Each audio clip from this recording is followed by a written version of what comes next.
Fruzzoloni? Here. Trustee Shorzy? Here. Trustee McCarthy? Here. Mayor Severino? Here. Please stand and face the flag. I pledge allegiance to the flag of the United States of America and to the republic for which it stands, one nation, under God, indivisible, with liberty and justice for all.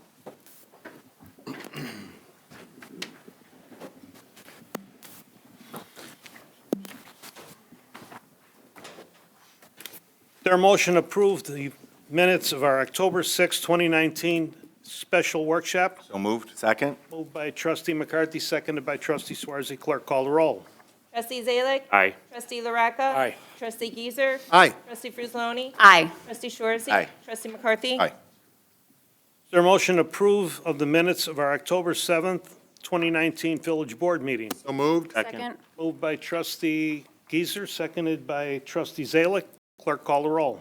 Trustee Zalik? Aye. Trustee LaRocca? Aye. Trustee Giesers? Aye. Trustee Fruzzoloni? Aye. Trustee Shorzy? Aye. Trustee McCarthy? Aye.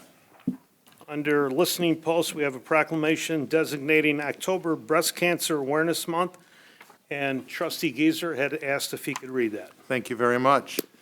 This is a proclamation designating October Breast Cancer Awareness Month. Whereas each year an estimated 268,000 women and 2,600 men in the United States will be diagnosed with breast cancer, making it the second most commonly diagnosed cancer in women and the second leading cause of cancer death among women in our country.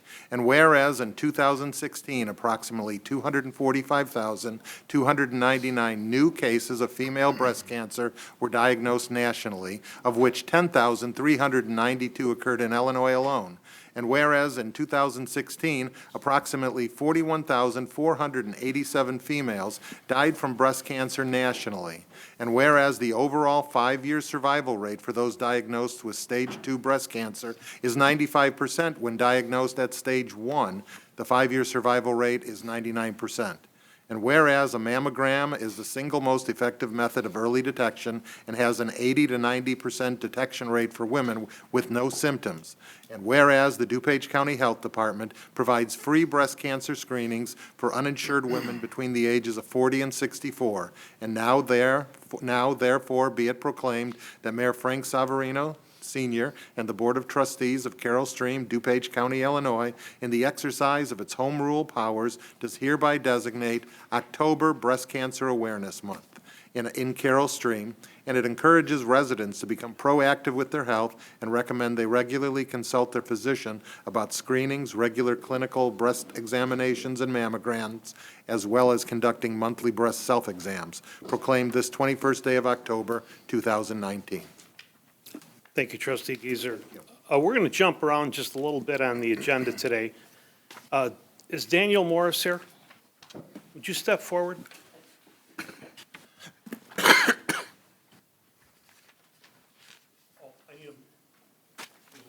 need a motion. So moved. Second. Clerk, call the roll.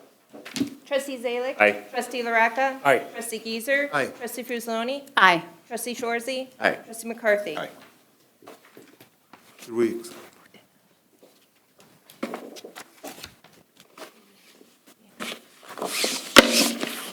Raise your right hand and repeat after me. I state your name. I, Daniel Morris, Do solemnly swear that I will support and uphold the Constitution of the United States of America, I do solemnly swear that I will support and uphold the Constitution of the United States of America, the Constitution of the State of Illinois, the Constitution of the State of Illinois, the ordinances of the Village of Carroll Stream, the ordinances of the Village of Carroll Stream, and I will faithfully discharge to the best of my ability and that I will faithfully discharge to the best of my ability the duties of Commissioner of the Plan and Zoning Board of Appeals. duties of the Commissioner of the Plan Commission, Zoning, and Board of Appeals. Dated at Carroll Stream, this 21st day of October, 2019. Thank you. Looking forward to working with you.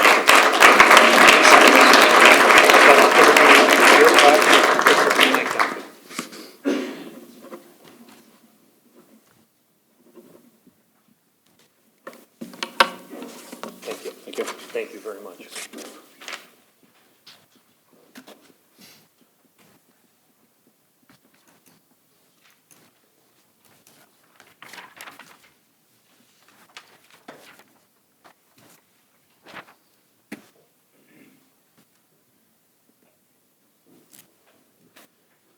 Under the listening posts, we have several people that have filled out paperwork, and one of them is John Numrick. John, would you take the podium?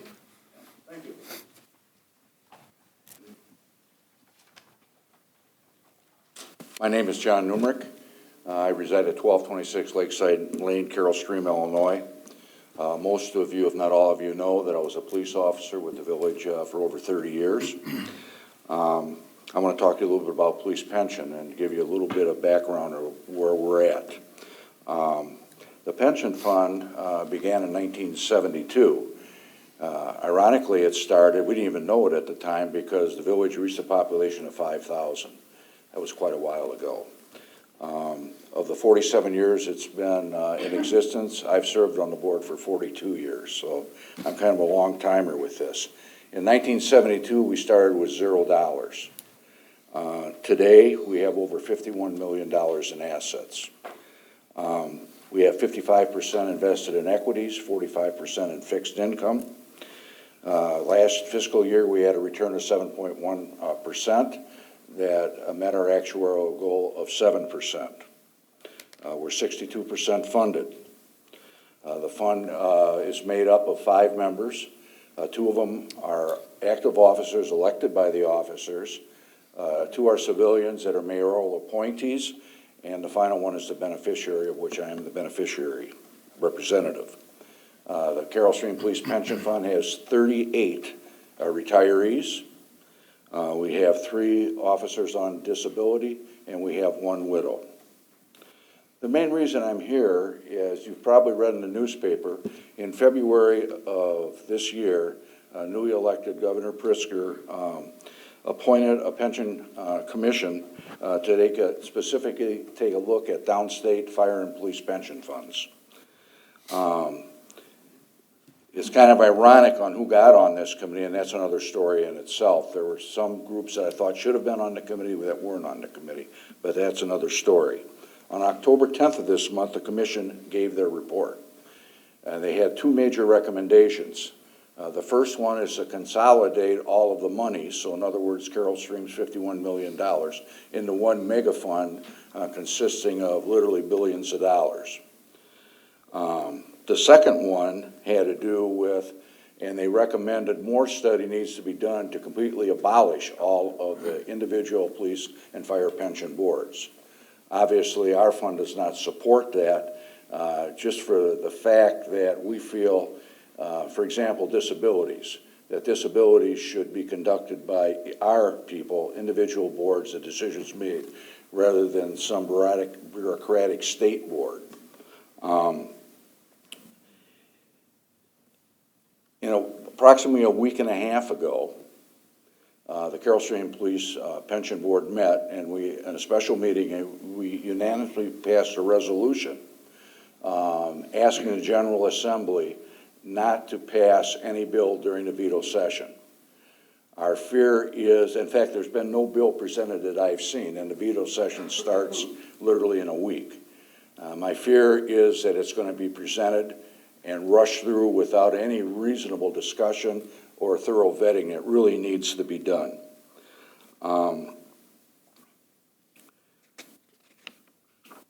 I would ask for your support, whether it be through talking to your own representatives. I intend to talk to my representative and try to get the word out. This bill needs more work. I've read through the commission's report. They did a pretty good job on the report, but this is a serious step for downstate police and pensions funds, taking all of that money and putting it in one spot without any idea what the upfront costs are, transferring all this money in. There's going to be a cost to liquidating accounts and so on. So that's the main message I've got for you tonight. So any action the board would wish to take, or contacting representatives or any associations that you may be involved with and get the message out, don't do it in the veto session. We're more than willing to discuss it and thoroughly discuss it in the fall regular session where you can have hearings and so on. Finally, I've got 2 more options. Trustee Zalik reminded me I only have 3 minutes. So the first one is at our meeting last week, we're required by law to give the village board an annual report.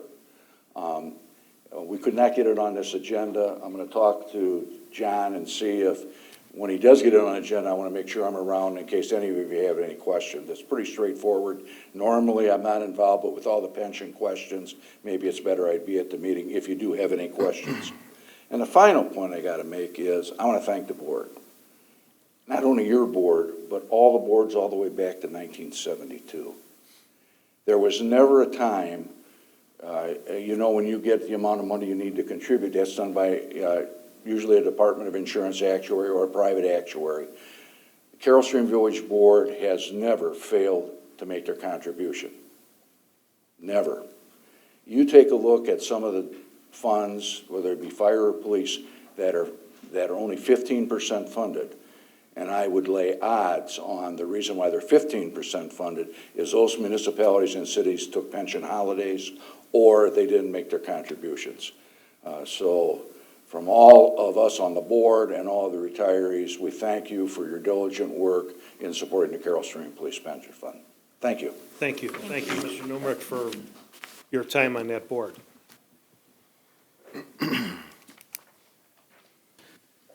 Next will be Deborah Schultz. Take the mic, please. You are here to talk about adult recreation cannabis. Yes, I am. Deborah Schultz from Carroll Stream, over 35 years.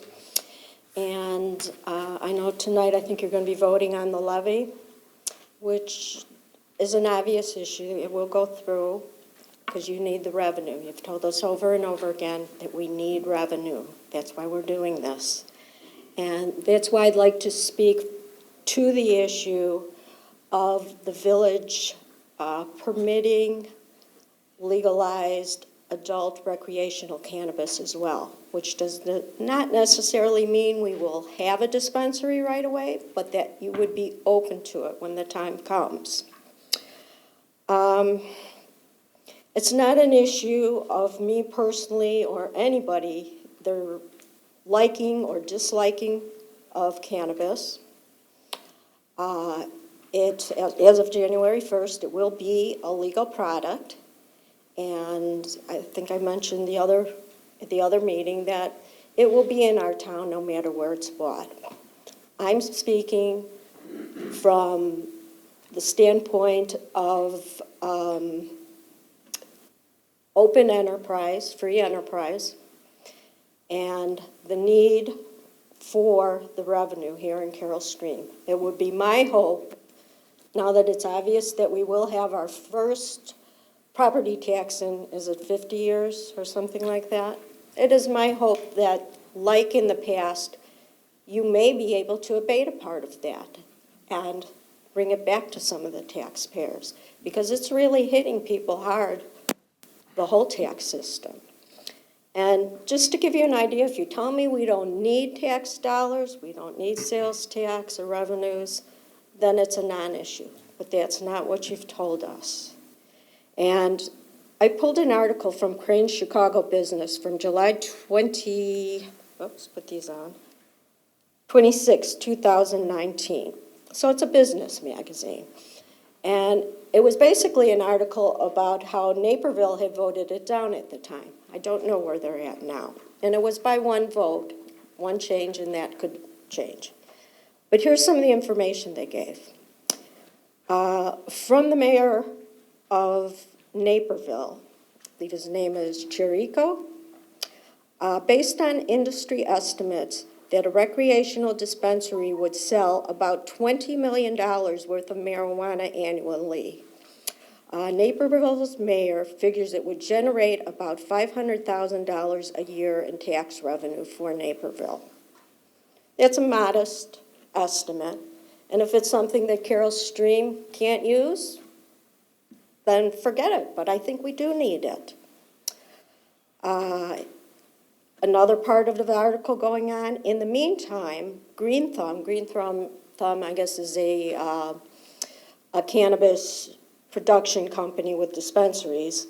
Green Thumb said, "We are actively evaluating various locations, which could include Carroll Stream, and supportive communities that are eager to have a cannabis store, tax revenue, and a new job opportunity GTI will offer." Another section citing says, addresses how many people would actually smoke marijuana. In other words, what's the clientele? Who are you getting business from? There are about 70,000 people with state-issued medical marijuana cards. Now, that's just the state-issued at this time, which has been in for a short time, I think 2016. The Marijuana Policy Project estimates 700,000 people in Illinois consume marijuana based on surveys. Now, that's 10 times the number of medical marijuana cards out there. There are 8.6 million residents over 21, the minimum age to purchase marijuana. So that's your customer base. That's your revenue base. Such NIMBYism, which stands for not in my backyard, which I know, Mr. Mayor, you're kind of in that category. You don't like to see this here. Put a damper on video gaming, which produced less tax revenue than the state forecast, in part because an unexpected number of municipalities, including Chicago, didn't allow them.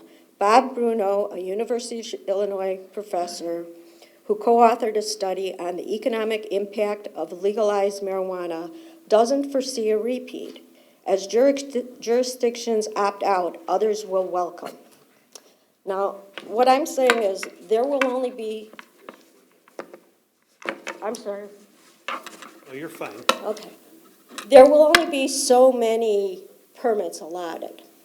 And what I'm saying is, if Carroll Stream is not open to considering that, they will lose out on the opportunity eventually. St. Charles already has one medical marijuana and one going to come in for recreational marijuana. Personally, I think Mary made the statement on Facebook that there haven't been any medical marijuana coming to Carroll Stream or asking for a place. Well, there's a reason for that. As you can see, there are 10 times the customers in that market that above the people who have medical marijuana cards. So it's unlikely that a business is going to want to take on settling in an area where they know that they will be limited to only 10% of their potential customers.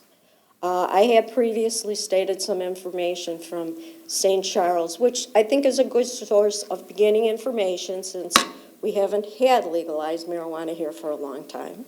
But I encourage you to consider that given various precautions and the study of what went wrong in other states like Colorado, law enforcement can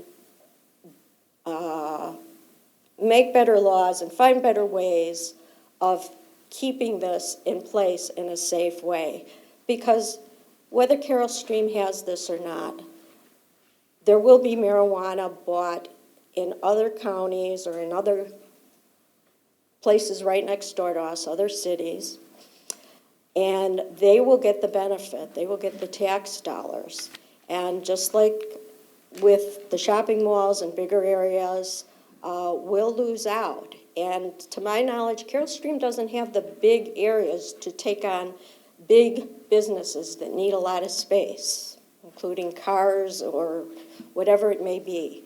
This particular business, the cannabis business, wouldn't need large buildings and would not, things come in small packages with large prices, which means large revenue. And just to put it on the record, I'd like to say that I am a breast cancer survivor. I have been eligible for medical marijuana. It was even recommended for me. But for personal reasons, I chose not to do it. But that does not mean that I don't think it's a useful product, be it for medical or recreational purposes. And I think that the people need to learn for themselves. Much like Wheaton was a dry town for a very long time, And I think it was 50 years back that they started that. And now they're not anymore. So we have to get rid of the fear of, what is the name of the marijuana movie about the scary,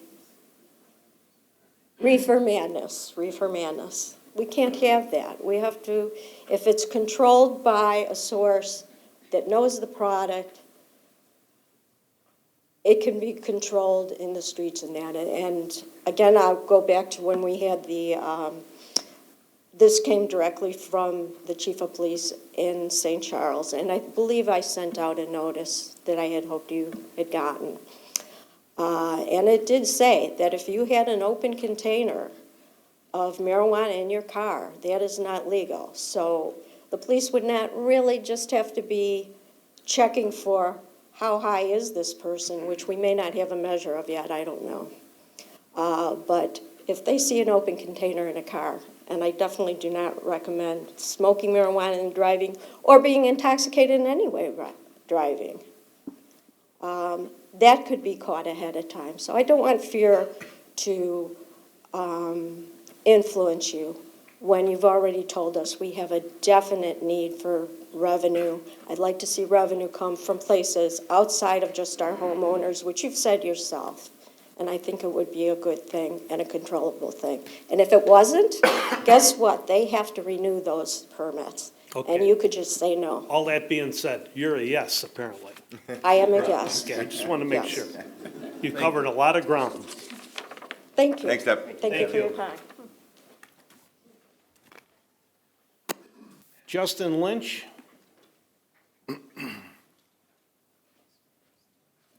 On recreational? Yes. Hi, everybody. I'm Justin Lynch. I live at 568 Canterbury Drive. I've been a Carroll Stream resident for about 30 years.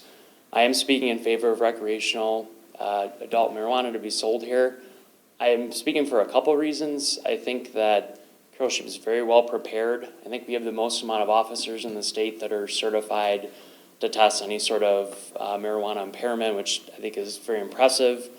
But more than that, I think that as the previous speaker said, it's going to be legal here January 1st. I think that with any other business, they're going to go, I think they would come before the Planning and Zoning Commission and then come to the village board if they did want to open anything. I think that, there certainly are a lot of benefits, whether or not you want to use it. I think that it's something that should be definitely considered, at least for regulation as any other business would be. And you can set the actual, if you wanted to be so many feet from a school, so many other feet from any other sort of businesses, you have the power to do that. So, yeah, I'm going to not use my 3 minutes and hope you support this, but that being said, whatever you decide, I know this and the other issue being debated tonight, there's a lot of inflamed passions. Whatever you decide, I know we all live here, you're trying to do the best, what you think is best, so good luck and thank you. Thank you. Justin. Thank you. Heather, economist?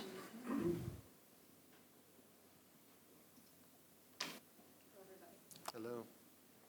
I have a 2 minutes written speech on something and then a 1 minute on the marijuana, so I'll be quick. My name is Heather Economos. I live at 1341 Rolling Oaks Drive. My husband and I have been a resident of Carroll Stream since June 2018. I've noticed there is a safety issue in the village that is a law that is not followed by many residents and is loosely enforced, especially in my area.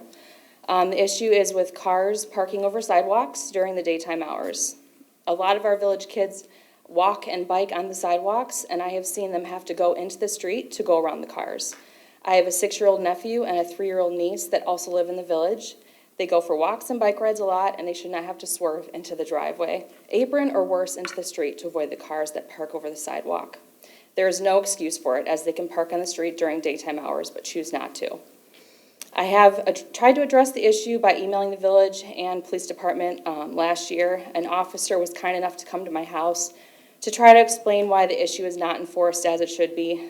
There were a few reasons, but 2 of them were it's too big of a problem and not enough officers to deal with it, which I understand. It is a big problem. Another reason was when they are giving tickets to residents, residents are complaining to the judges that they are getting picked on, and the judges dismiss the tickets. I was told to just call 911 when I see a car parked over. I've been doing that, but this is a bigger issue than just me doing that. And the houses that I've called on, it's happening still even after I call. I've lived in many suburbs in the area, and this is not an issue because the residents know if they block the sidewalk at all, they will get a ticket. Nothing has become of my concern, and this is why I felt the need to come to this meeting and address it with all of you. It was a law put in place for a reason. I do not understand why it is so loosely enforced. Thank you. That's my long one. The short one is, with rec, I'm on the fence. I am a medical marijuana user for cancer. It does work for me. It's the only treatment that I'm doing right now, and when I use it, my tumor markers are almost 0 compared to 27 when I don't use it. So I get it from Addison. I hate driving all the way there. It is kind of on the way home from work, but the only reason I would be for it is revenue, if it doesn't bring in crime. That's my only concern, is possible crime coming in. But I'd rather my money go back into Carroll Stream than Addison, so that's all I have. Thank you. Thank you.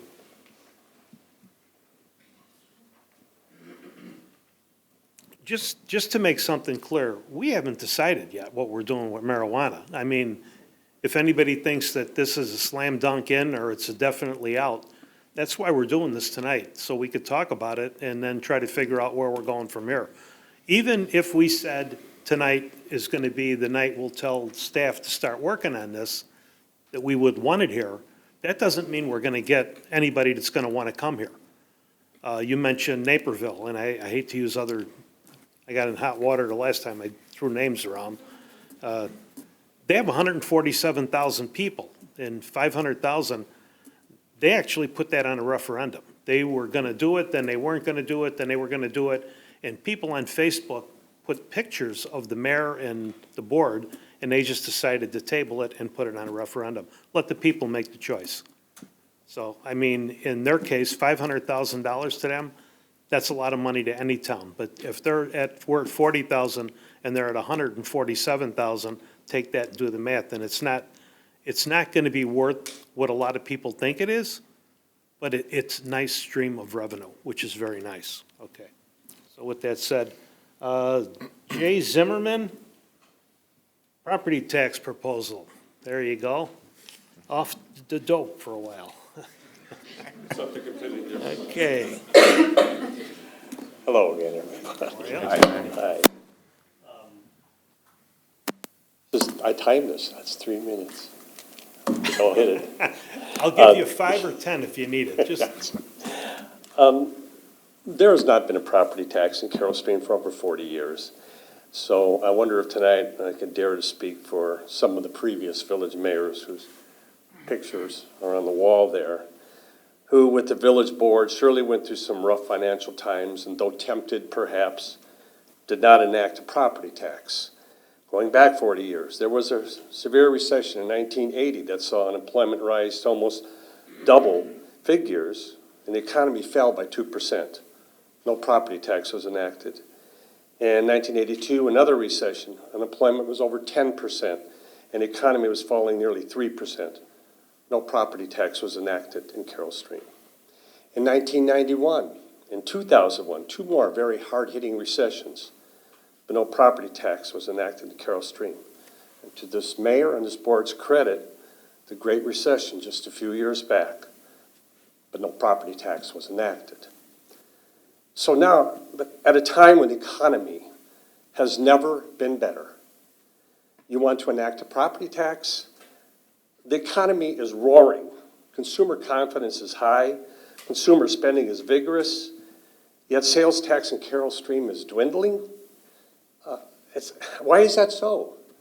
With the economy doing so well and neighboring communities raking in sales tax cash as opposed to Carroll Stream. Something is wrong here. Why not first figure out and fix what is causing this sales tax decline before reaching out for the simpler solution of a property tax? It seems to me a property tax is taking the easy way out while making life that much harder for us taxpayers. One more thing.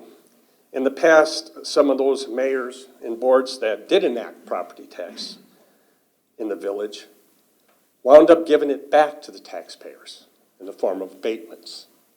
In 1971, $160,000, no small sum in 1971, was abated because, as the board minutes state, quote, Carroll Stream is ever desirous of diminishing and removing where possible the tax burden from its citizens. I like that.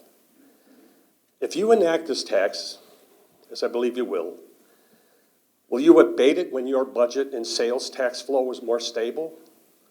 Will you abate it, keeping faith with the history of this village? I think you should.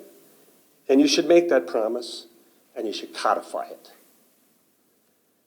In any event, are you, as your predecessors have stated, are you ever desirous of diminishing and removing the tax burden from its citizens?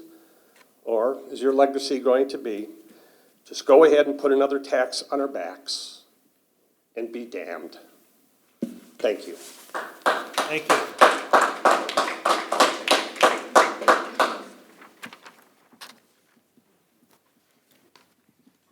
Catherine Nikas,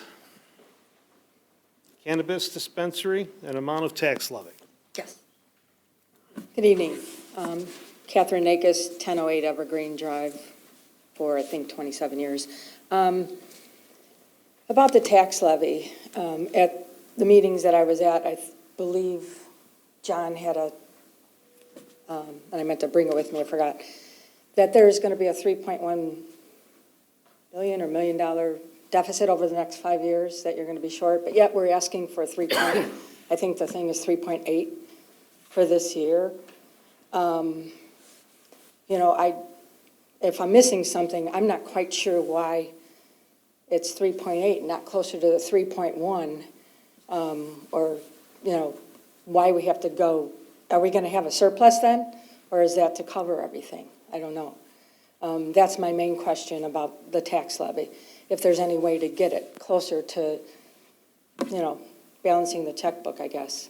Would you want to stop for 1 second? John, what is 3.1 or 3.8? $3.1 million represented the average annual deficit in our capital plan And when will that happen? for the next each year of the next 5 years. Okay. So that's the $3.1 million figure Okay. I believe you're referring to. Yes. And the 3.8 is what we're looking at, That's correct. put a tax rate on at 3.8? Right. Okay, thank you. Okay. Okay. I want to make sure. Okay, no, that's fine. Okay. But, Mr. Mayor, is there a reason, there is a reason for that, because wouldn't that, we could then abate the There is. village sticker? Yes, there was some consideration given to abating one of the existing user fees, which would be the vehicle stickers, but that Right. wouldn't occur until next year. Is that the 700? Yes, 700,000, I thought that's how much I that, thought our revenue was down for that this year, but it is a 700, okay. So, I mean, that was one of the, I mean, if we can make it a little less. My second point is, excuse me, the cannabis, and that's two breast cancer women behind me. And I just happen to wear my T-shirt today, but it's going to be sold in our state, just like liquor is. And we're at the forefront of DUI enforcement in this village, which is a great accomplishment. But yet with the liquor, we increase the liquor tax so that we can get more revenue based on DUIs. I mean, not based on DUIs, I don't mean it that way. Oops. But based on selling liquor, which, is going to have kind of like the same effect as if people are high and driving. But it's not just, the cannabis isn't going to be just smoking. You're going to be able to go in there and, not that I have any experience, but I've been told that you can go in there and get, gummy bears, caramels, whatever else you want. And, sit in the comfort of your own home and, relax for whatever reason. So the extra 3.5% to 5%, I think are the figures that I've seen. This woman won't have to go to Addison anymore. She can get it in her own backyard. There's several communities around us that have already decided they're not gonna sell it, so we can get the revenue from those people. And, I just feel that that's a revenue opportunity and a necessity, not just for recreation, that people are going to go in there and drive out and get high. They're going to come through our town from, if they buy it in St. Charles, they're going to come through our town anyway and get it. So those are my feelings, and I hope that, we look at both the things I talked about. And thank you for your time. I appreciate it. Appreciate everything you do for our town. Thank you, Jeff. Thank you. Well, that ends everybody that signed up, but my history has been, if there's anybody that wants to take the podium, state your name and your address, please, when you get to the podium, so we could hear you on television. My name is Alexander Kentfield. I live at 1375 Appomattox Trail for the last 30-some years, and very proud to be a citizen of this village, and very, very proud of the board that we've always had. Members change, but the direction and the interest for all the citizens has always been there, so I'd like to thank you for that. Relative to the budget issue, I think that it's incumbent to look at absolutely every possible way to squeeze some blood out of the turnip and get money from processes that already exist, be that the trash pickup, be that village stickers for the cars, whatever. But the property tax impacts a certain segment of the population more than anyone else, and that's the retired people. We like living here. We have no intention of moving, and I would not like to see people have to move because they can't afford to stay here. It's difficult to make those kind of decisions, I understand. One of the other aspects to look at in the budget is property taxes once initiated tend to be like a one-cell amoeba. They grow and grow and grow and divide. There's no stopping them. Once we go down the slippery slope of instituting a property tax, what is to stop that property tax from continuing to grow with every additional valid or conceived need and purpose? Were there to be a property tax to get over a specific period of time, I would only consider supporting it if it was codified with a sunset law. An open-ended property tax, no, I wouldn't vote for it. And I would hope that you would consider that should you take the step to go down that slippery slope, that at least you put some cleats on your shoes and sunset it. Thank you. Wait a second. Yes, sir. This isn't, before you applaud, you're going to get your time to come up here too. This isn't something that I've been on this board for 19 years. Yeah, So, I realize mean, that. 6 with Ross, 20 years he was the mayor, and 13 that I've been the mayor. And a lot of the board members have been up here a long time. I If you don't recognize think many for of the one names. second that we have tried everything we could, we have pulled, you said squeeze every ounce, we squeezed every tomato to get the seeds out, to replant them. I don't know what else we could do. Okay. The state keeps taking money away from us, and nobody says anything about it because they're in control. You heard John Numrick, he runs our pension fund. They're trying to figure out a way to take the $51 million and commingle it with everybody else's money that only put a small portion in and not what we have put in there. And if anybody follows the history of the state, I'd be worried that 5 years from now, when a police officer retires, there won't be any money there for him, if the history of the state manages to keep the way it is. So, I mean, we've done everything we could. We have looked at everything. We've had taxpayers, and you haven't been at any of the meetings. Apparently, you haven't read the paper. You haven't seen it on Facebook. We have done so many things and have get this information out. We had one taxpayer leave over $1 million. They didn't leave, the building department did. I mean, it isn't that we haven't tried to hold back and do this. There's been a discussion, meetings after meetings after meeting, special board meetings where we get together. What could we do? How could we make this better? You got to remember, we all live here. We're just like you are. And I am retired. Well, I'm not retired. I still work. I should be retired. But I mean, we all live and we all pay in.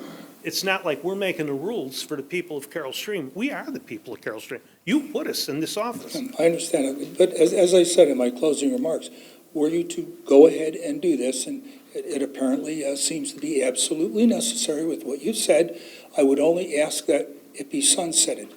Well, that's exactly what you said was what we were concerned with, is the board's here now. We need the money, okay? We could probably get by 2 years, and then what we'll have to start cutting back on the way we do our roads. We won't be able to pay overtime when they're plowing snow, and that's not a threat. We just won't have the money. Then we could go back like everybody else, and if you'd been coming to the meetings, we have a town near us that pays $10 million a year. Is that right, John? In juice that they pay for interest payments? I mean, I hate to say that, but I mean, they're paying $10 million a year in interest. They took that slippery slope. We don't want to be on that slope. We don't owe anybody any money. People criticized us for paying this building off. We could have borrowed $20 million. We don't even have a bond rating because we don't borrow any money. We decided not to do that. We had the money in the bank. Let's use the money. You know, my fear was, I'm close to Springfield. They're all looking at how much money we got. And if you got too much money, then they'll take money away from you. That's their history. So we had two choices. We could save the interest and pay this off to rebuild our building. We could have went to a new building. It would have been twice. Probably spent $30 million. When it And comes just to- put it right on, put it on the tab, you know, Right, I when mean. It's no different, than any of us who perhaps have filled out an application for financial aid or whatever for a college Thank you. student FAFSA. Yeah. It's the exact same situation. Government, state and local penalize people who are prudent financial people. And- You have money, you don't get any money because you were too stupid to spend it. Well, I and see, understand. that was our fear when we sat and we talked over and over again what we're doing. So thank you for coming, but, Yeah. I mean, I don't want you to think for 1 second, we Oh, just woke up no. and said, hey, let's put a property tax on. That's No, not I'm- even close to, I know that's not the case. okay, thank you. Thank you. Thank you, Alex. Yeah, come on. State your name and your address. Hi, I'm Lauren Green. I'm a newer Carroll Stream resident at 1265 Crystal Shore Drive. I'll speak on both issues, but for the cannabis issue, I would be for the sale of cannabis in Carroll Stream with knowing that we weren't going to have a dispensary on every corner, just like a liquor store on every corner in some towns. I don't want to see that by any means. I do have a daughter, so I want her growing up in a safe town. So I really don't want to see that. And then for the property tax issue, I'm for the property tax. I know it's bugging some people because of having to dish out more money and they can't maybe financially afford it. But at the same time, I don't want us to have our services suffer quality-wise. Like, I want to have a great fire department. I want to have great schools. I want to see all these things continue to prosper. And just moving to Carroll Stream, like, I don't want this stuff to just deteriorate because we don't have the money. So I am for the property tax. Well, thank you. Thank you. Next. Hands up. Come on. Come on. Where's the guy that was doing all the clapping? Come on. How you doing? I'm Mark good. Holloway, 905 Sorrel Court, Carroll Stream, been here over 30 years, easy. Greg's probably coached my kids' basketball, if he remembers, but I remember buying a Cambridge home right off Wise Road, sitting on the roof one night, nothing around me, saying, I could probably deliver pizzas and pay this $3,000 tax bill. Now my taxes are $9,400 a year. $9,400 a year, a mortgage payment. What's gotten better? Are you I got asking me to answer that question? Has anything gotten better? Has the service gotten better? Well, at this point, none of that money is actually funneled to the village of Carroll Stream. None. Okay, but So what then- I'm saying is, what happens is, as property taxes go up, it puts the squeeze on homeowners, walk around the neighborhood, look at the driveways, look at the houses falling apart.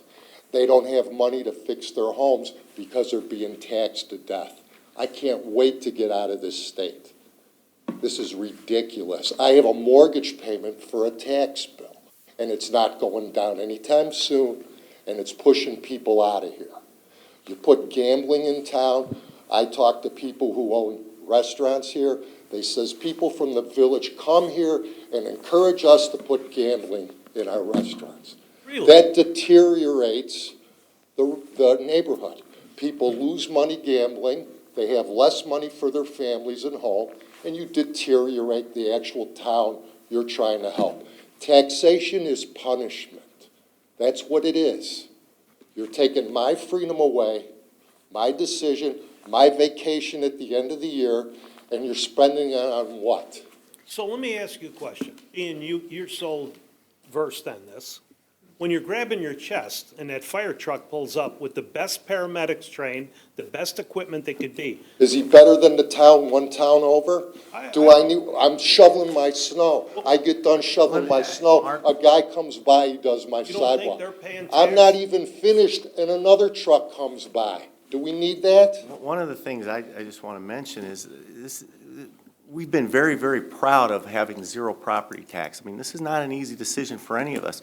For the last 40 years, you know, our residents really have been enjoying free roads, I'm talking free roads, free sidewalks, free street lamps, free bike pass, and free snowplow, and on top of that, we're gonna give you free police. I mean, unless you own a car and you're buying a village sticker, you don't have to own a phone anymore. You know, the water bills pay for water, so that's a, you know, an even shot there. So we've been doing this for free you've been living in town for. 2,000 square feet, $9,400. But I'm just saying, the village has been providing you with, none of that goes to the village. We've been No, but giving. now it's gonna be 9,800 or 10,000.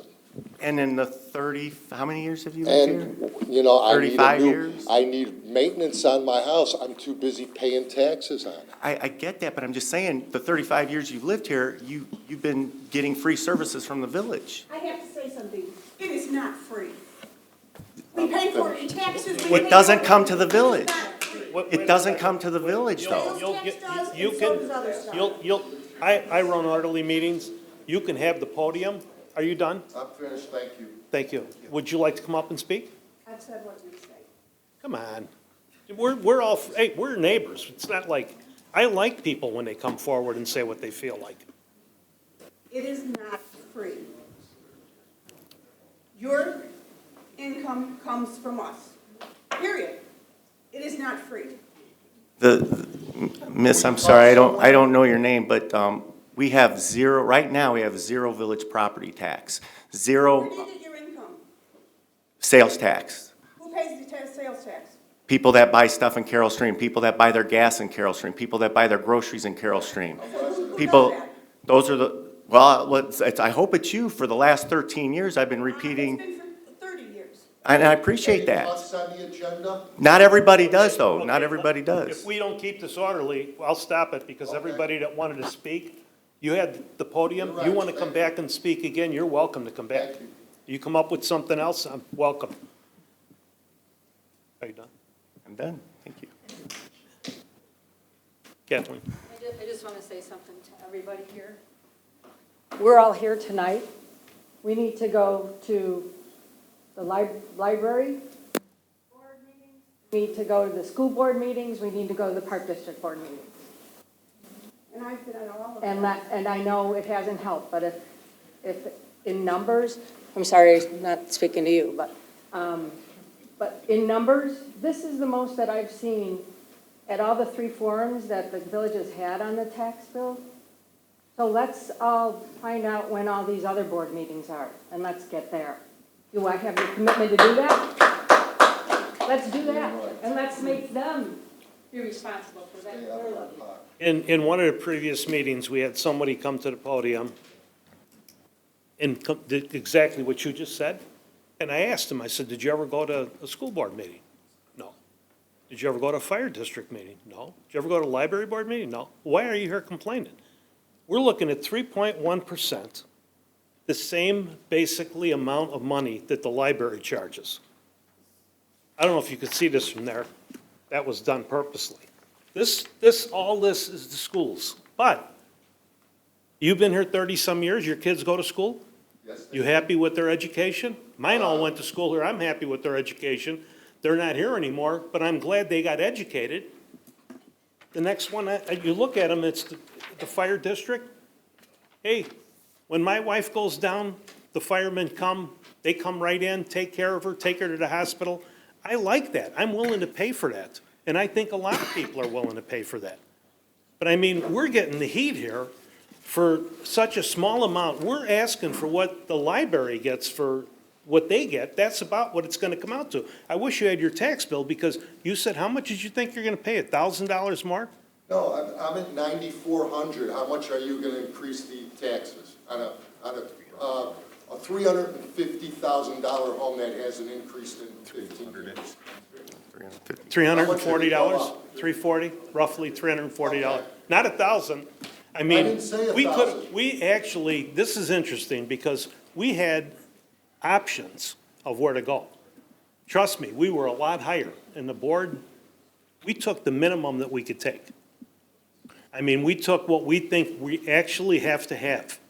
And that's scary when you do that, because if the state keeps taking money away from us, I'm not gonna sit here and say to you, we'll never raise it again and we're gonna give it all back, because I don't know that.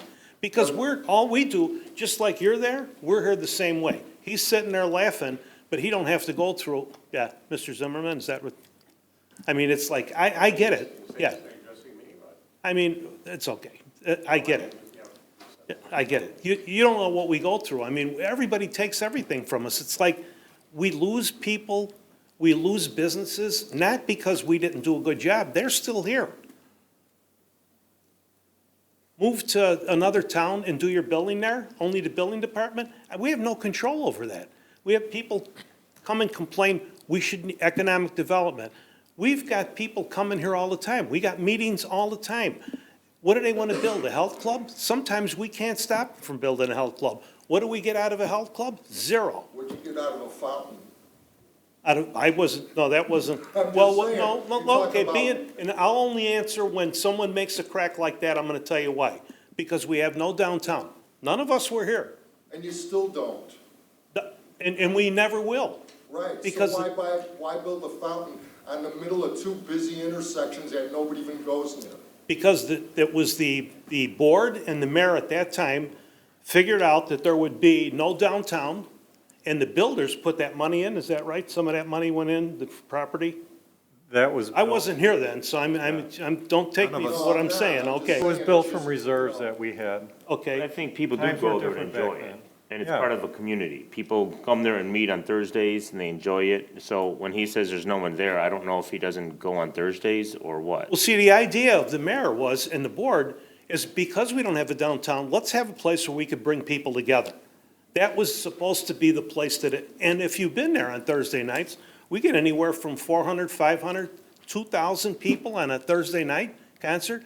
When they did the thing at the Park District and they asked the people, where do you want the new park, where do you want the new building to be?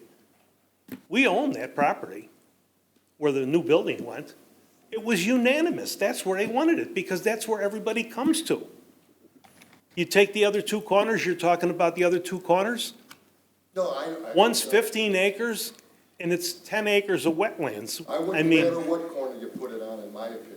You know. But I mean, that was way before our time. I mean, if we stopped it now, it's still, what would it be? It's the second largest fountain, believe it or not, in the state of Illinois, is what I was told, next to Buckingham Fountain, if that means anything. I mean, okay, I'm done. Yes, sir. Can we get a show of hands? No, you have to come up to the front, state your name and your address. I want to know who you are. I want everybody, we're on TV right now, so, I mean, I get animated. My wife will watch this later and say, you need to watch your mouth.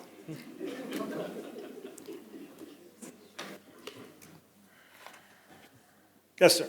Mike Downey, 585 Comanche Court in Carroll Stream. I'm very happy with the way the village is run. I was just curious, by show of hands, how many people have actually attended a concert okay.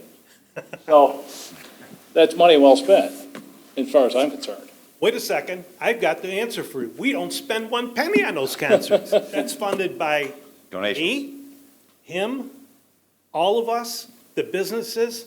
Tia puts that together. She raises between Kathleen for, I mean, we don't, and all the people that are out there with the red shirts on are all volunteers. And the only police you'll see there are on duty, and if they get called, they have to leave, and then we have to step up. We pull the garbage at the end of the night, we put the tables away. Am I correct here? How much money did you raise last year through businesses and stuff? Approximately $31,000, and those businesses are both located in Carroll Stream and outside of Carroll Stream because they want to support the beautiful community that we have at those Thursday night concerts. Now, when, and I'm not saying it was me, when I took over, we looked at what these festivals costed, and that was when the bottom fell out. That was the 4-day fest he's talking about that we used to have. Four-day festival. First thing we did was stopped it, because we ain't spending any money to bring people from other towns here. I mean, and I mean, that was exactly what happened. When we started the Thursday nights, we looked at it. Greg is with the fire district. He had the union, actually pays for one of those nights. I pay for one of them nights, not the village. Everybody chips in. We all do what we could afford. Everybody does what you could afford. If it wasn't for all them sponsors, we wouldn't have Thursday nights, because I won't spend $35,000. That's my opinion. I do have one question, and I apologize, because this is the first meeting I've No, come that's to, okay. so That's I'm good. unfamiliar I'm glad with you brought it what up. the previous discussions are. But my question is, in the consideration for the tax, has any thought been given to discounts for seniors or veterans or disabled or anything like that? I don't know how we could do that, to be honest with you. I mean, I don't Well, know. I mean, There was discussion about that, but we can't do that. We have a legal opinion that we have to apply it uniformly since it's a tax. To be honest with you, I wanted to well, put it. the county gives me a Right. credit because They I'm can do retired. that, a homestead exemption and a senior exemption. That homestead exemption applies to the municipal portion as well, and your senior exemption applies to the municipal portion as well. And if you qualify for a senior freeze, that reduces the amount that you would pay to all of the taxing districts, including the municipality. But the municipality itself cannot give anything over what the statutory amounts are. Okay. All right, thank you. Thank you. Thank you. Great question. Anybody else? Okay, you can come back up. Deborah Schultz again. 3 minutes. That's all I need. I'm just going to come off of what he just said. I realize you cannot give any further exemptions towards like this property tax, but what I was referring to once before was the tax stamp on the sale of homes in Carroll Stream, which is not part of our tax bill. That's on the sale of our homes. If that can't be considered, that seniors or disabled, whatever, get a discount on what they have to pay for that. Because I know you have rules, you just have the senior exemptions and homestead for the taxes. But that's not the same thing as the tax on the sale of our homes, which I know you considered, could you drop it with this, One which you question. cannot. John, on a $300,000 home, how much does that come to? $300. $300. No. That's the exit tax. What? $300. I've had people call me. 300, no, not 300, no, it's not. 900. It's Greg, he just sold a whole, $3 per thousand, so that would be $900. You need to get a calculator, Yeah. because you can't do it in your head. But anyway, I I've was had- saying the discount on And that, being you not on brought this that up, I tax. love when people bring things up, because I had a guy call and threaten me because his mother lives here for 25 years, and we're charging her to leave here. And I said, well, we never charged her anything to be here. And he goes, what does that mean? I said, we never I charged her any understand property that. tax. I didn't know that, he said. I understand that, but Most of now my we neighbors will. don't even know that they never had a property tax, because they look at that when they get their tax bill. I don't want to tell you what I paid, because I get sick when I look at it. And I'm not disagreeing with tell the you. guy that said he wants to leave the state, because there'd be a lot of people leaving the state if they keep doing what they're doing in Springfield. I'm surprised by the number of people that don't realize who they're paying to on their tax bill. I brought mine with. And I don't know who sets the final tax rate. I think it's the county tax collector, isn't the it? assessors. You got your tax bill? I sure do. What does the library charge you?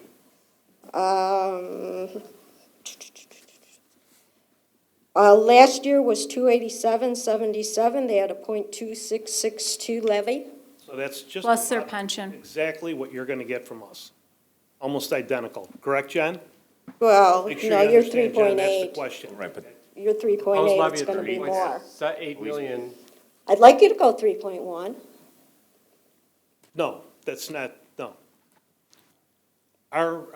What we're charging is gonna be real close to what the library, what I said was, whatever you're paying the library, that's about what you're gonna Well, pay us.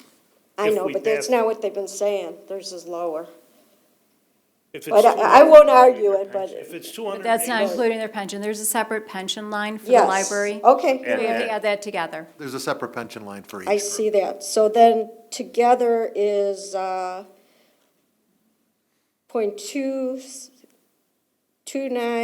.293.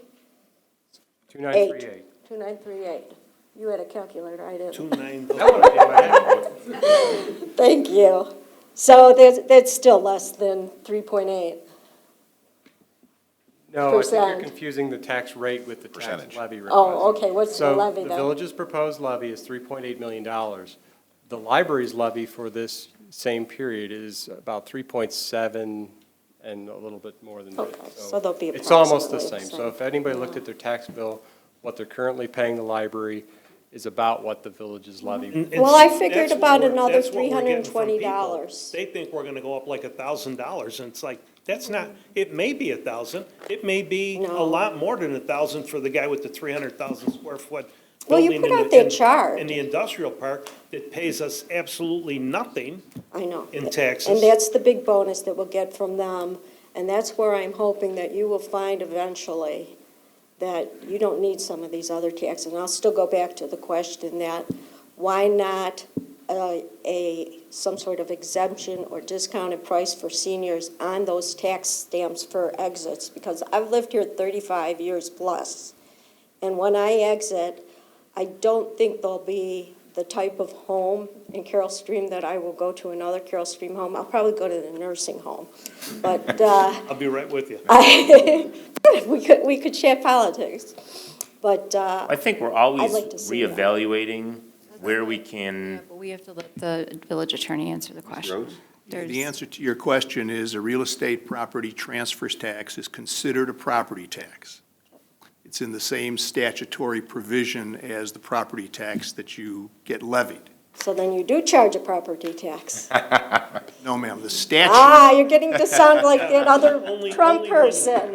You're not letting me finish. The statutory provision that allows all municipalities to charge a property tax also contains the real estate property transfer tax provisions. It's considered a property tax. The Illinois Constitution does not allow you to give exemptions as a municipality. Those come from the state. Because it's considered a property tax. Because it's considered a property tax. So You just said it. You cannot, it's in the You property. just said it. Where's Fox News when you need them? All right, thank you. thank you. Thank you. Oh, you want to come back up? Come on, sure. He's gonna double down over here. Yeah. I'd like to add a little bit of balance to my previous comment, giving credit where credit's due. Yes, I do read the paper and I keep up on most things. One of the things that the village does that I think, well, it hasn't been brought up, I heard the word volunteer. But one of the things that the village does do that I don't think most people in the village are aware of is they foster and nourish probably one of the best citizen volunteer organizations in the entire state. Agreed. In fact, I know that it's one of the best in the state because I am one. That's awesome. And Tom Eby told me so, and I believe everything he says. So if it's not only, my grandfather once told me, it's not how much you earn, but how wisely you spend it. And I think some of the comments that I made were made in part to elicit the response that you in fact gave. Because I knew what you were going to say.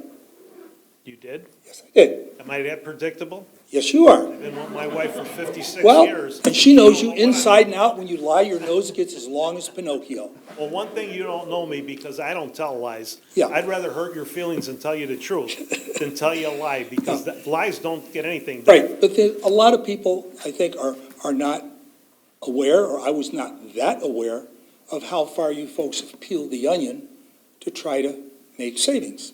Let me tell you, our meetings are open. We don't have any. The only time we go into closed session is if we're talking about union negotiations, which really is nobody's business, and eventually even those records are released. But I mean, we're an open book. You're on TV right now. This will all be televised, so. You have Facebook followers? Sing later. So. No, as I those said, that wanted the cannabis my to be going- grandfather told me it's not how much you spend, how much you earn, but how wisely you spend. I agree with And that. if you were to, take a pencil, and I'm sure people have, how much money the village has not spent because of the volunteer efforts of many of its citizens, they could just not have done that and paid overtime for police or fire people or whomever, but that's money that did two things. It wasn't, well, three things. It wasn't spent, it saved the village money for other things, and three, it involves citizens directly in the government and in serving their own neighbors. That is something that is released every year. Yeah, the Yeah. number is about $30,000 a year in savings to the village for the volunteer program. And I know I volunteered at least 1 hour, so, $2 of that's mine. So, We're happy whatever time you Yeah, give. I know. We're happy with it. thank you. Thank you, sir. Thank you, Alexander. Okay, now we're feeding off each other. Who's next? Come on. I love doing this because this is a chance for you to say where you May I? I don't know. Nah, I would say. No. No? Okay. I would say not yet. No, unless you want to give that job up and go sit in the audience, then you No, could, that's okay. why I asked permission. I mean, because I'm not sure, even though you're a resident here, so am I. Anybody else?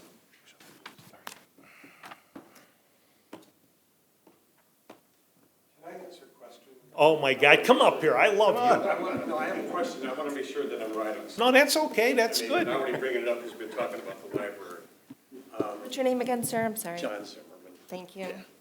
When you loaned $2 million to the library, did that, in essence, work to get them out from under having to go to a referendum for those extra funds that they needed for the referendum, for the renovation, or not? Well, I mean, it's because They if could you have read. borrowed the money, but it if would you have read- cost If you them. read, it's kind of, if you read the library, the library's sheet on why, there is a section in there that says that would not, they didn't have to go to referendum.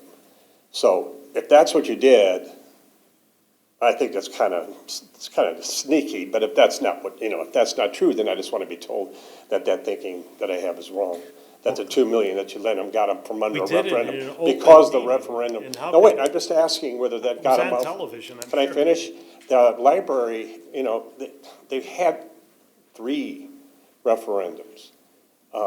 All of them were defeated, and I mean defeated badly. I think the last one was defeated 70%, 70-30.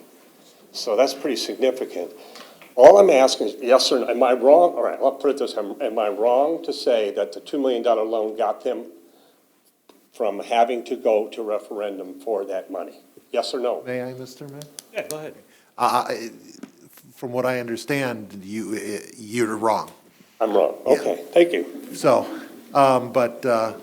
Bob, would you explain? Because the way we were explained it is, we loaned them the money at a cheaper rate than they would if they went on the market, and At a better rate for our money. and we are going to get more money than we Than we would would have have sat in a gotten. bank account. But as part of that also, the library was required to go out into the community, and they were required to solicit from their users, their end users, Oh, I the know, but residents. That's totally different. I don't mean Well, to be but rude. That's they totally had to get- different than going to a ballot and saying, do you want I this or understand, not? but they were required, different. they were required to go out and, I realize and have, Yeah. and have a survey, and they had to have a certain percentage of positive responses within the How community. many surveys are returned? I don't remember, it was, Well, we got 40,000 people. How many showed up to talk about the tax thing? Oh, I'm just asking. Three meetings? I'm- We got more people here tonight. Thank you. But that's a very fair question. I don't want to take up the time. I just It- want it's to a know, fair I've been question. told I was wrong about that, so that's all I really wanted to know. Yeah, Thank you. the way we were explained it, we basically made a little money while they saved some money, which means the residents actually will pay less for their renovation than if they went out. and had they gone out to bond, the bond actually would have been issued in the name of the Village of Carroll Stream. And the library would have had to pay the bond back to us, and we did not want to go out and issue any debt to the Village of Carroll Stream. And technically, the money has not been turned over to the library at this point. Not yet, but. Not yet. No, the library hasn't requested money from the village because they were required to use all the reserves first. Okay, anybody else? Anybody that came in late, that came in, if you have any questions? Nothing? Nobody? I want to thank you all for coming. Believe me when I tell you, thank you for coming. We appreciate it. We appreciate the input. There's no decisions made yet as far as the cannabis goes, so we'll have to figure out what we're doing and then direct the village staff on what we want them to do. And even if we say, yes, do it, there's no guarantee anybody's coming here. I mean, you know, we already got it. If you looked at the paper, there's a whole bunch of towns already that said they want it. They're just throwing their hat in the ring, and the ones with the medical marijuana, like Addison, that's a slam dunk for them to get it in. Naperville decided to go out to referendum on it. They have one medical cannabis place now. And I want to make sure that everybody understands, I really believe medical marijuana is the right way to go. That's my opinion. I think that there's people that could use it that would help them. My fear is, and I've had this fear, I'm from the Vietnam era, never served. All my friends that served came back. They never even smoked dope till they got there, and they came back, and they were never the same after that. This stuff that they're making today is super strong. This is like when we were kids, on steroids, because this stuff is dynamite. This is grown the right way. There's a DNA to follow on it. I mean, this isn't like your grandfather's marijuana. This is different. This is hybrid stuff that's very powerful, and used the wrong way, it could be devastating. And that's the fear. I was at one of the hospitals this morning. They're dead against it. I could tell you, all the police that I've talked to, if the chief from St. Charles said that he wants it, I would be shocked, because nobody wants it. None of the police departments want it. You guys want it? No, nobody wants it. I mean, and they're together with the chiefs of police, with all the chiefs and the county, the sheriff's department, and they really didn't want it. Medical marijuana, nobody's complaining about that. But the cannabis, open cannabis, I mean, I can't tell you all the stories, but I could tell you that when they make that traffic stop, there's a lot of things that happen when they find cannabis in the car. Everybody wants to rat somebody else out that did bad things, but take it easy on me and I'm gonna give you up. And they won't have that anymore. Now it's like, yeah, I got cannabis with me. I don't even need a medical marijuana card. I got under an ounce. They can't do nothing to them. And believe me, you said open containers. They understand all of that already. I mean, they're teaching, our police department is teaching the state police on some of this stuff right here in this room on a regular basis. So we're very proud of them. They got their hands full, believe me, and the hospital's got their hands full from the people at the hospital I talked to. Got no place to put them.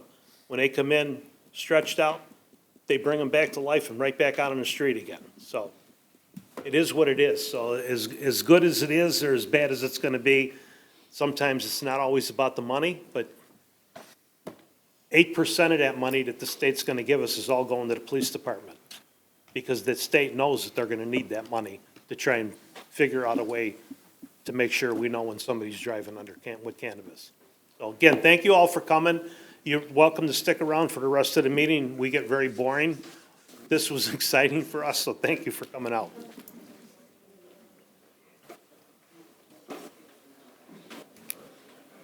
Voting on the levy? What? Yes, there will Yes. be, yeah. Yes, we will be discussing the options for medical, or for the recreational cannabis that's on our agenda, as well as the tax levy. Will you be voting on the levy this evening? On the levy? Will you be voting on it this We will be voting on the levy amount, and then there will be a public hearing held on November 18th.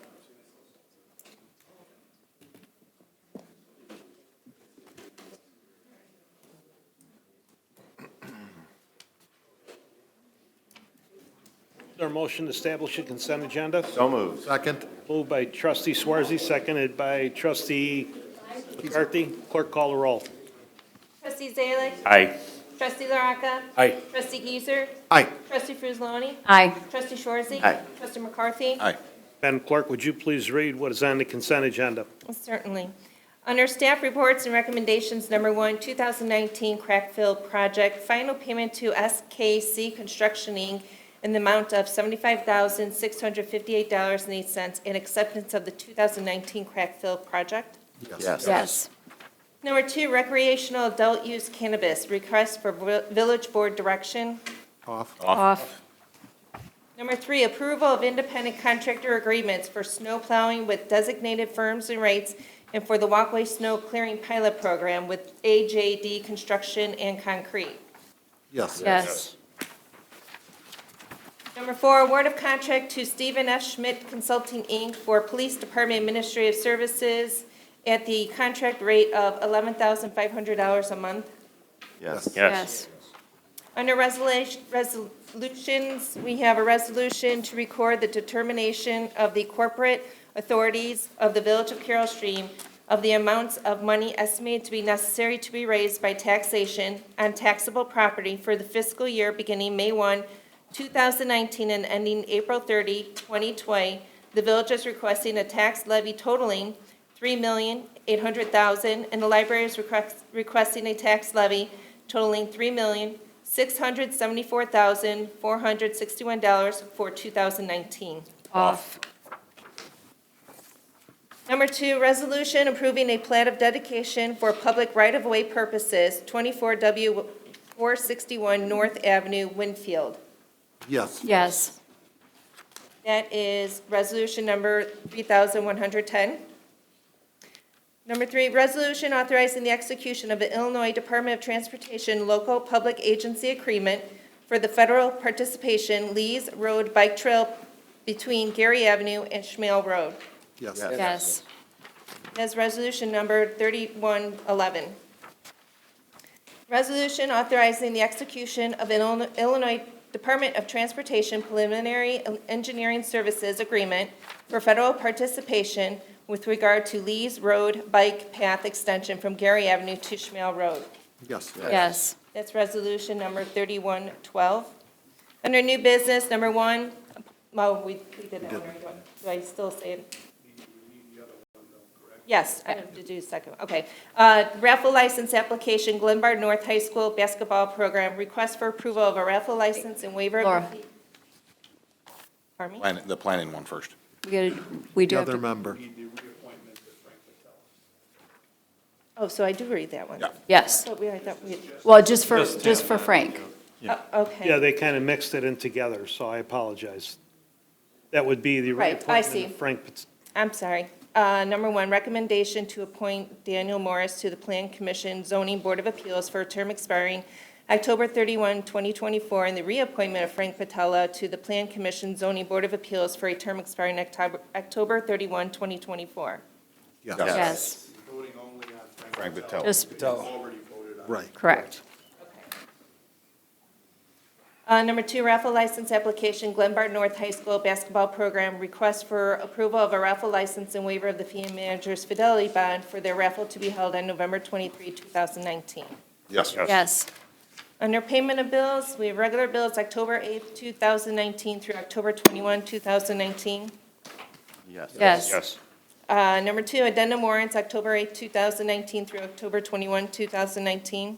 Yes. And under report of officers, we have the treasurer's report, revenue, expenditure statement, and balance sheet, month ended September 30, 2019. Received. Is there a motion to put those items on the consent agenda? Moved. Second? Moved by trustee LaRocca, seconded by trustee Frusloni. Clerk, call the roll. Trustee Zalik. Aye. Trustee LaRocca. Aye. Trustee Giesert. Aye. Trustee Frusloni. Aye. Trustee Shorzy. Aye. Trustee McCarthy. Aye. Attorney, we go to omnibus vote, or are we going to talk about these two? Okay, is there a motion to approve those items by omnibus? So moved. Second.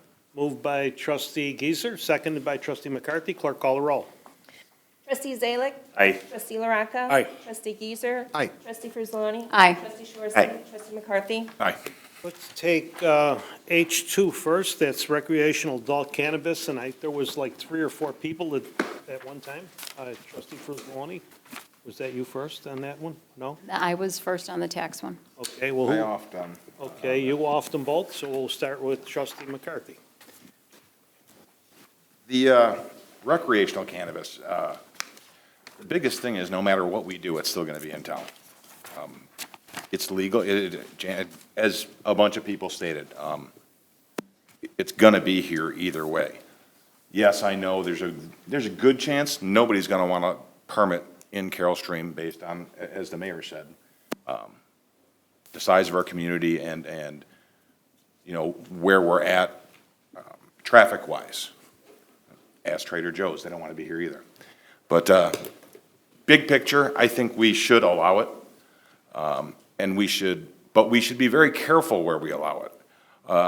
The medical marijuana, or I'm sorry, the rules that the state made for recreational marijuana leaves it very wide open.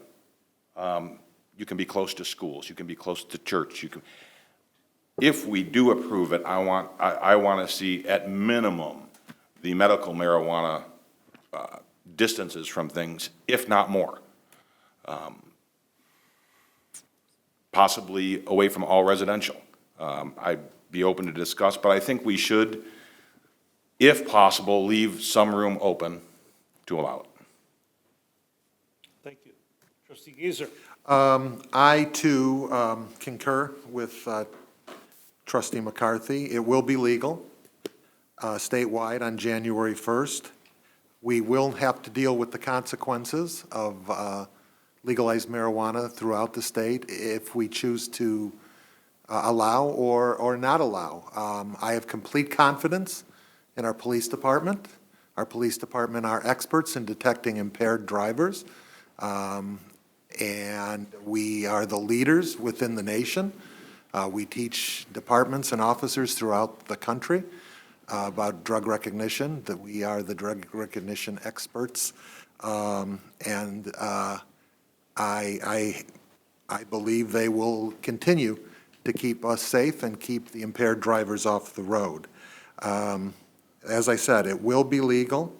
As was said earlier, that initial 8% will go to training, but we will also be able to, if we allow it, and a dispensary is located here, we're allowed to add another tax.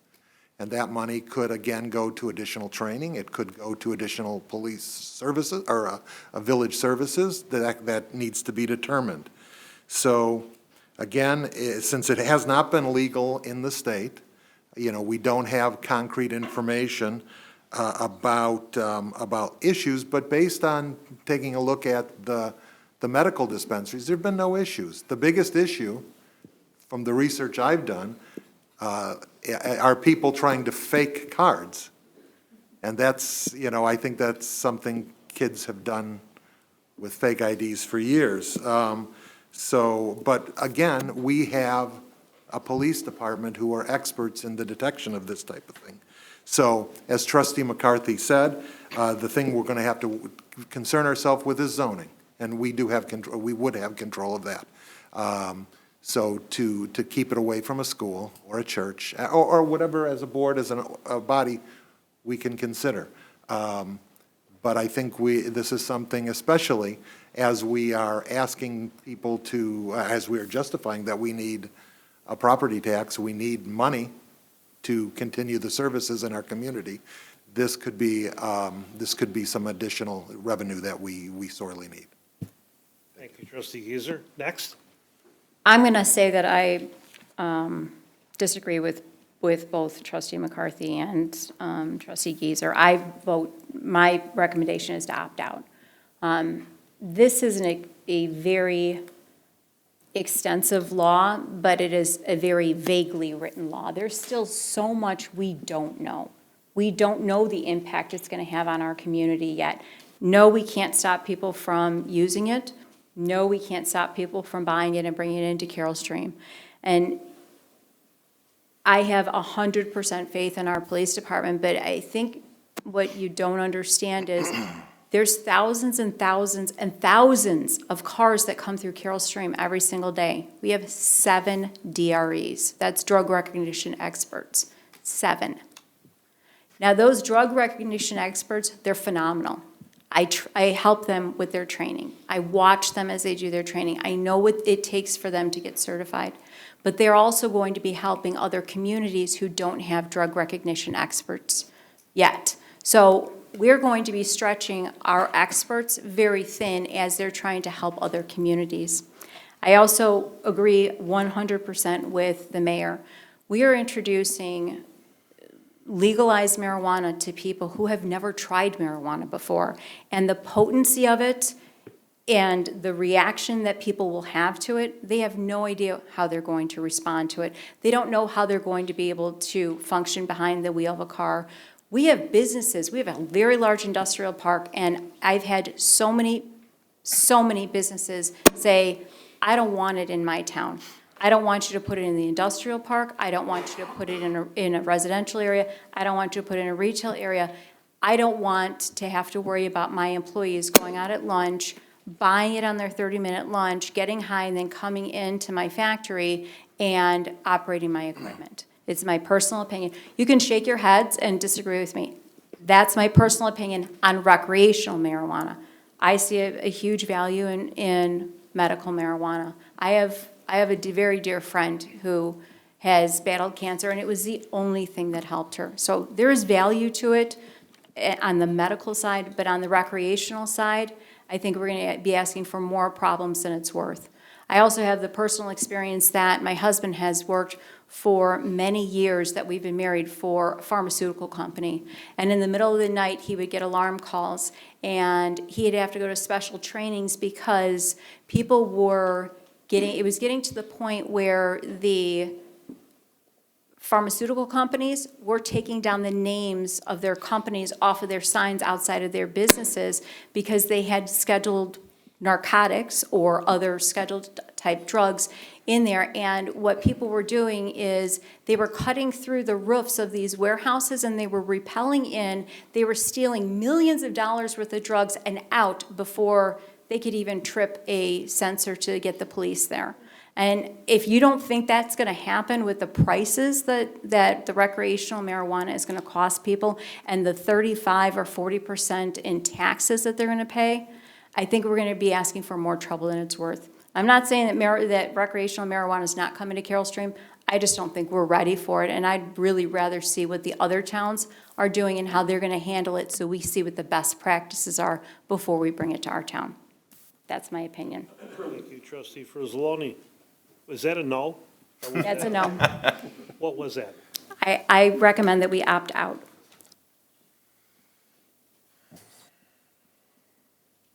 Next.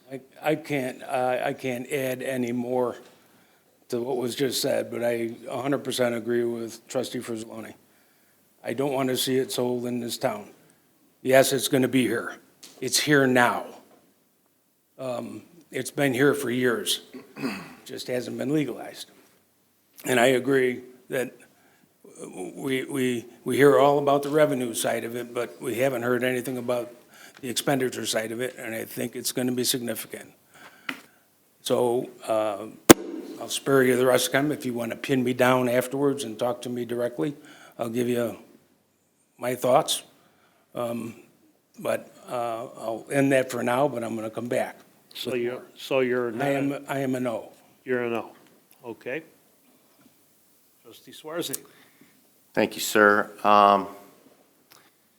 Look, I've never used marijuana, and everything everybody said, there's some, truth to even the people that disagree. They both have said things that are absolutely right. But it's not about whether this is it's right or wrong or good or bad or whatever. That decision's been made for us. In all honesty, if it came to the board and said, do you want to legalize marijuana, I'd probably vote no. but that decision has been taken out of our hands. So all we can do is deal with what's coming, and, even as a firefighter, it's a concerning proposition. We're gonna be busier, there's no doubt. The police are gonna be busier, whether we sell it in town or not. That's just a fact. With that being said, we are gonna get, regardless if we sell or not, we're gonna get some percentage of funds that are gonna go straight to our police department. We're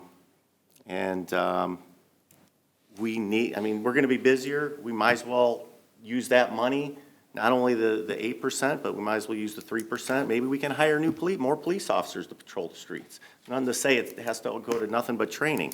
Put more men on the road to combat it, because they're gonna be busier. So, again, this decision was taken out of our hands, but I think it'd be short-sighted to just, say, no, we're not gonna sell it here, because of maybe ethics or whatever. I would say that, we should go ahead and allow dispensaries here in town, so. So that's a yes. That's a yes. Trustee Zalick. Okay, as I contemplated this decision, I researched and sorted out numerous studies, articles, residents' comments, as well as my personal opinions developed being in law enforcement for over 25 years. Personally, I've never tried this stuff. I'm not a pothead. I never been to any Grateful Dead concerts. I've been a cop, and I wanted to be a cop, and I thought that would ruin my chances of being a cop, so I never tried it. But as an elected official, I need to listen and gather information to do what's best for Carroll Stream. Legalization of this drug was done on the state level and out of our control, like Trustee Shorzy said. We are prohibited from making the use of marijuana illegal in Carroll Stream. The current newly elected governor made the topic of recreational marijuana part of his platform, and he fulfilled his promise.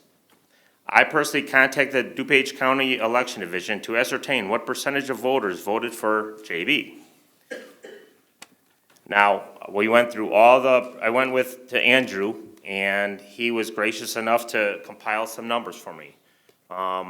In the precincts that only are in Carroll Stream and no other jurisdiction, there were a total of 8,031 voters. Out of those 8,031 voters, 48% voted for JB and 44 voted for Bruce. Okay? Then we went into the precincts that include Carroll Stream and other parts, but some part of Carroll Stream is in those precincts, and there was 15,419 voters that voted. 49% voted for JB, 43 voted for Bruce. So that says that he made his platform, and the Carroll Stream voters voted for him. So if this issue was one that the Carroll Stream voters did not want, the message could have been sent at the polls. What also do not understand is that there is no pressure from the people or voters on our federal elected representatives to do something about the states that have legalized marijuana. While it is still classified by the federal government as a Schedule I drug, the DEA labels a Schedule I drug as a dangerous intoxicant that has a high potential for abuse. If we were to vote against the dispensaries, this does not preclude residents, shoppers, visitors who travel through Carroll Stream from consuming the drug, as it would be bought in neighboring communities. With that being said, Carroll Stream will be experiencing the negative effects of this drug use, strapping us with increased adult and youth issues for family services, increased medical and psychological disorders of youths and adults, hazardous material handling, as well as the increase of DUIs, traffic accidents, and black market sales. We need to offset some of the related costs through the taxes and fees, although it is unknown if we will even break even. I do not wish to put the entire local burden of this legislation on the Carroll Stream taxpayer, but if we allow dispensaries in Carroll Stream, we would have the ability to control it and gain revenue from it. And like one of the residents who spoke in one of the workshops, she said that you're asking us to pay a tax when there's a revenue source that we can tap into. And again, I disagree that we're not saying, hey, go get high. We're not saying that we agree with it. But the state made it legal, and I think we should try to get a dispensary for the revenue, and, the state made it legal. Who are we to say that's not legal? Or we can't say it's not legal. So, I am for it. That's a yes, correct? Correct. 4 yeses and 2, 1 opt-out and 1 no. So now what do we do? Don't ask me because they already overrode me, so. Well, it sounds like there is direction from the board to allow the sale of recreational use cannabis in Carroll Stream. So the direction would be to direct staff to prepare a text amendment for the Plan Commission to consider. I guess what staff would like direction on is what type of restrictions is the board interested in? A couple of restrictions that were mentioned were certain distances away from schools and daycare centers. But, I guess staff can develop some suggested restrictions. If we do the restrictions that are on medical marijuana, that would almost be like not allowing it because there's only a few small areas in Carroll Stream that were designated for medical marijuana. So, Don, do you need any other information for the Plan Commission report? I think I have what I need. Okay. My suggestion would be that we all feed off of each other. Anybody that's opted in, maybe you would like to get on the phone or have your assistant village manager, Joe, or somebody, call and ask for theirs. They'll be probably more than happy to send you the ordinance that they put in. So rather than rewriting it, maybe we take 5 or 6 good ones and make one real good one out of it. Yeah, there are various restrictions that some of the other towns have implemented. For instance, no on-site use of the product. We can gather, the best practices from the other towns and That would be, save us a lot of time and probably end up with maybe the best ordinance. Okay. So then you have your. Yes. Okay, good, thank you. Okay, the next one is the property tax, and Mary, you were the first one to jump on that one, so. Thank you, Mr. Mayor.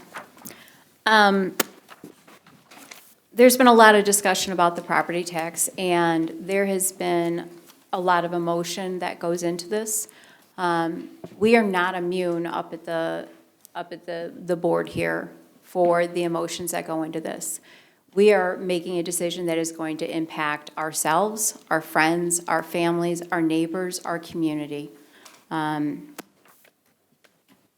We have always said, and what I wish is that residents would have been with us through the last 4 years. And when all of a sudden we are losing almost $2 million just like that from the state of Illinois, and we have to mid-year change our budget and make severe budget cuts just to have a balanced budget. The only thing that people have really looked at is the last year or two. And really, this discussion has been going on for 4 years. As a board, we decided this would be our absolute last resort. We would try everything else first, and we have. And we have taken a beating for the things that we have done. People didn't like that we increased the vehicle stickers. They didn't like that we instituted a gas tax. They didn't like that we put an alcohol tax on. We have done everything that we possibly can. We're at that point. And it breaks my heart to say that we are at that point. Having said that, I do not agree with staff's recommendation of a $3.8 million tax levy. When we started this conversation, we said that the bare minimum that we needed was $3.1 million. If we went to $3.8 million, then maybe we would be able to get rid of the vehicle sticker. Maybe we still can, but the vehicle stickers don't expire until 2021. So why would we in 2020 levy an extra $700,000 that we're putting on the backs of our residents for something we're not even going to be able to do until 2021. And by 2021, we may have additional revenue streams coming into the village that we may not even have to levy $3.1 million that year. I have said, and I have promised, and I've taken a humongous beating on social media to the point where I have not slept in days because people have personally attacked me. They feel the need to come at me and my family in public, and that's fine. If you want to act like that in public, I will send my children away so that they don't have to watch that. And I get, as an elected official, we are up here to make difficult decisions. And if residents want to voice their frustrations in public, that's their choice to do that. My goal, and what I will always do sitting up at this board, is say that we are going to do the very best that we can, and we're always going to challenge our staff. Just because we may give our staff $3.1 million does not mean that we are not going to go line by line and look at our budget as we go through our budgeting process in the next couple of months. And we are not going to continue to challenge them to make additional cuts. We're not going to continue to, this is not an open checkbook. This is to get us to where we need to be. This is not, we are not increasing any services, we are not increasing any salaries, we are not adding any additional staff. This is what we need to survive. What I'm hoping, and I've said this many times, and I have taken a lot of heat from people that are on other boards within town, that are on other taxing boards. I've said, I think that the village should be we should be the role model. And if we're willing to consider abating some of our taxes down the road, why aren't the other ones? And that is very unpopular. Believe me, it's very unpopular with the other taxing bodies. Why aren't people challenging the schools? Why can't they maybe make a plan 3 years from now, they can reduce their tax rate? I understand that that everyone's got projects that they want to do, but when those projects are over, can they abate some of the tax rate that they're asking for? And I'm hoping that if the village can do that, then maybe the other taxing bodies will listen to us, they will follow us, and they will listen to what the residents are saying. The residents are saying, we pay too much in taxes. I agree with you, we pay way too much in taxes. But I also have to do what's best for this village. And I can't, in a good conscience, say we don't need this money because we're at that point we need the money. But I'm not going to ask for more than 1 penny than what we need. My recommendation is that we reduce our tax levy to $3.1 million. Trustee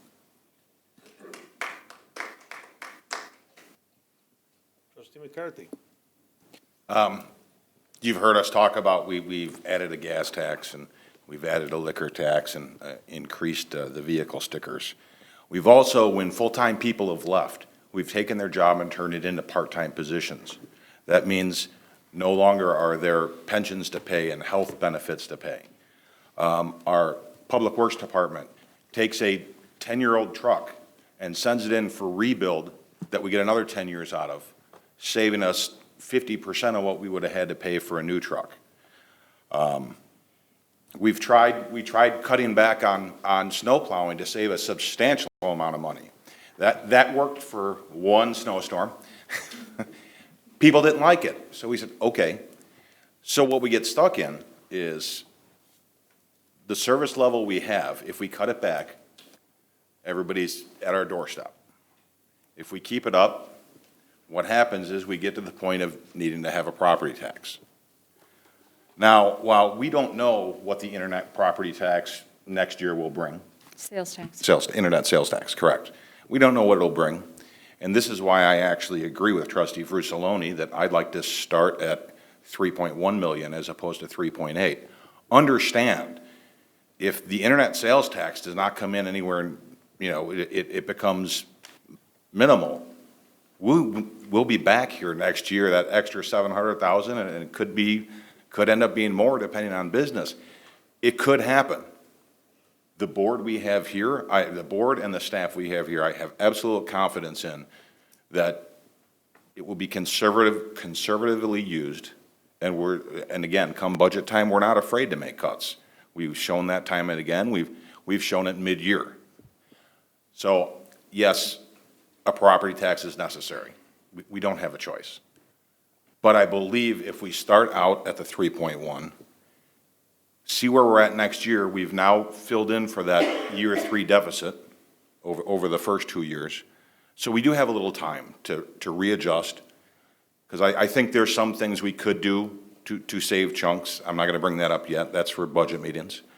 But I think there's a lot of ways we can then look forward, and maybe it is next year that we have to say, no, this doesn't work. And I'll be the first one to stand up and say, okay, it should have been 3.8. Mayor Savarino, a number of years ago, told us we needed to start looking at a property tax.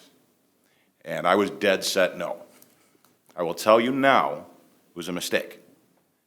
If we would have done it the 3 or 4 years ago, it would have been maybe 1.5. And it probably would have stayed level at 1.5, because over those 4 years, we would have filled in 3 years of our capital projects fund. And myself, and I'm not going to speak for anybody else on the board, myself, I was dead set against it. No way, no how. And I look back now, and it backfired. All we had to do is spend more now versus year to year, I'm talking about, than we would have in the previous years. But I do think we start low, and we work into it or work out of it. If sales tax comes in higher, why not abate a part of it back, if possible? And that, that's a big if, but that should be, as soon as our budget, our year is over and everything's paid, that should be the first thing maybe we look at for the following year is, can we abate or can we lower our percentage? But again, my opinion, I agree with Trustee Frusaloni, it should be at 3.1. Thank you. Who wants to go next? Trustee Gieser? I have a question for John. Should this be enacted, when would the village start receiving funds? That would be on the tax bills that are issued by DuPage County next May 1st, 2020, and paid in June and September. When would the village receive that money? June and September. So we would receive the money at that moment? Okay. Okay. When we've been discussing this throughout, and this has been something, I've been on the board here since 2003 on and off, and this is something we've discussed every single year I've been involved. This has always been something, there's always been some sort of a crisis. There's always been something the state did. There's always been something happening in retail. There's always been, and we have, as some of the speakers, some of our residents have said, we have weathered the storm.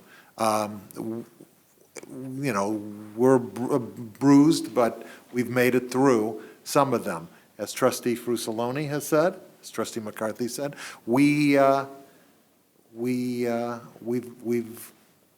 always tried to make this the very last resort, and we are at that point.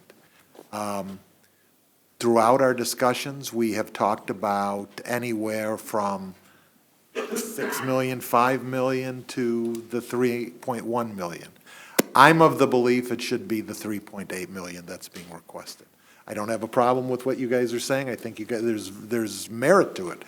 I just think that one of the things that I think is one of the biggest nuisances that we've encountered in the community is people hate those vehicle stickers. And it's a time-consuming thing for staff to implement. It's a pain in the keister for police to have to go up and look at cars and cite them. This would be, in my view, we would is abate the word? We could abate the vehicle sticker. But we can't do that till 2021. Well, that would be fine. That would. But we would be collecting an extra $700,000 in June and September of 2020, a full year before we could abate the vehicle sticker, unless you're talking about rebating back the half of the vehicle sticker back to residents. I'm not talking about that now, and then, if you want, we can start having a debate about this between the two of us, if you want, but I was just gonna have my conversation, and I let you have your conversation there. So I think the village could use that money at this point.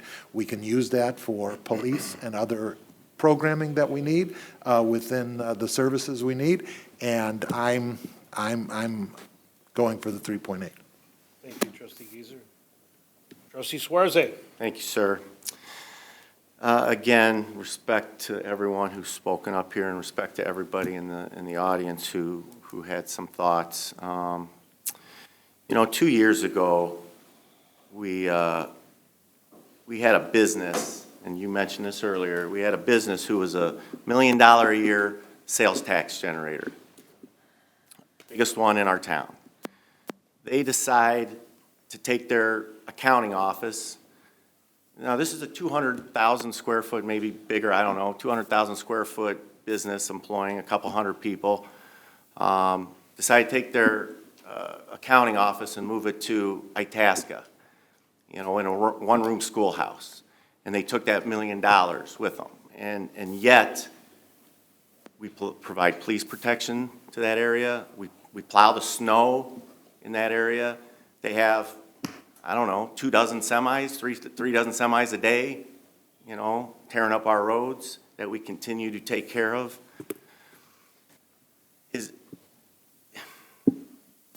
We just cannot conduct business like that anymore. We just can't.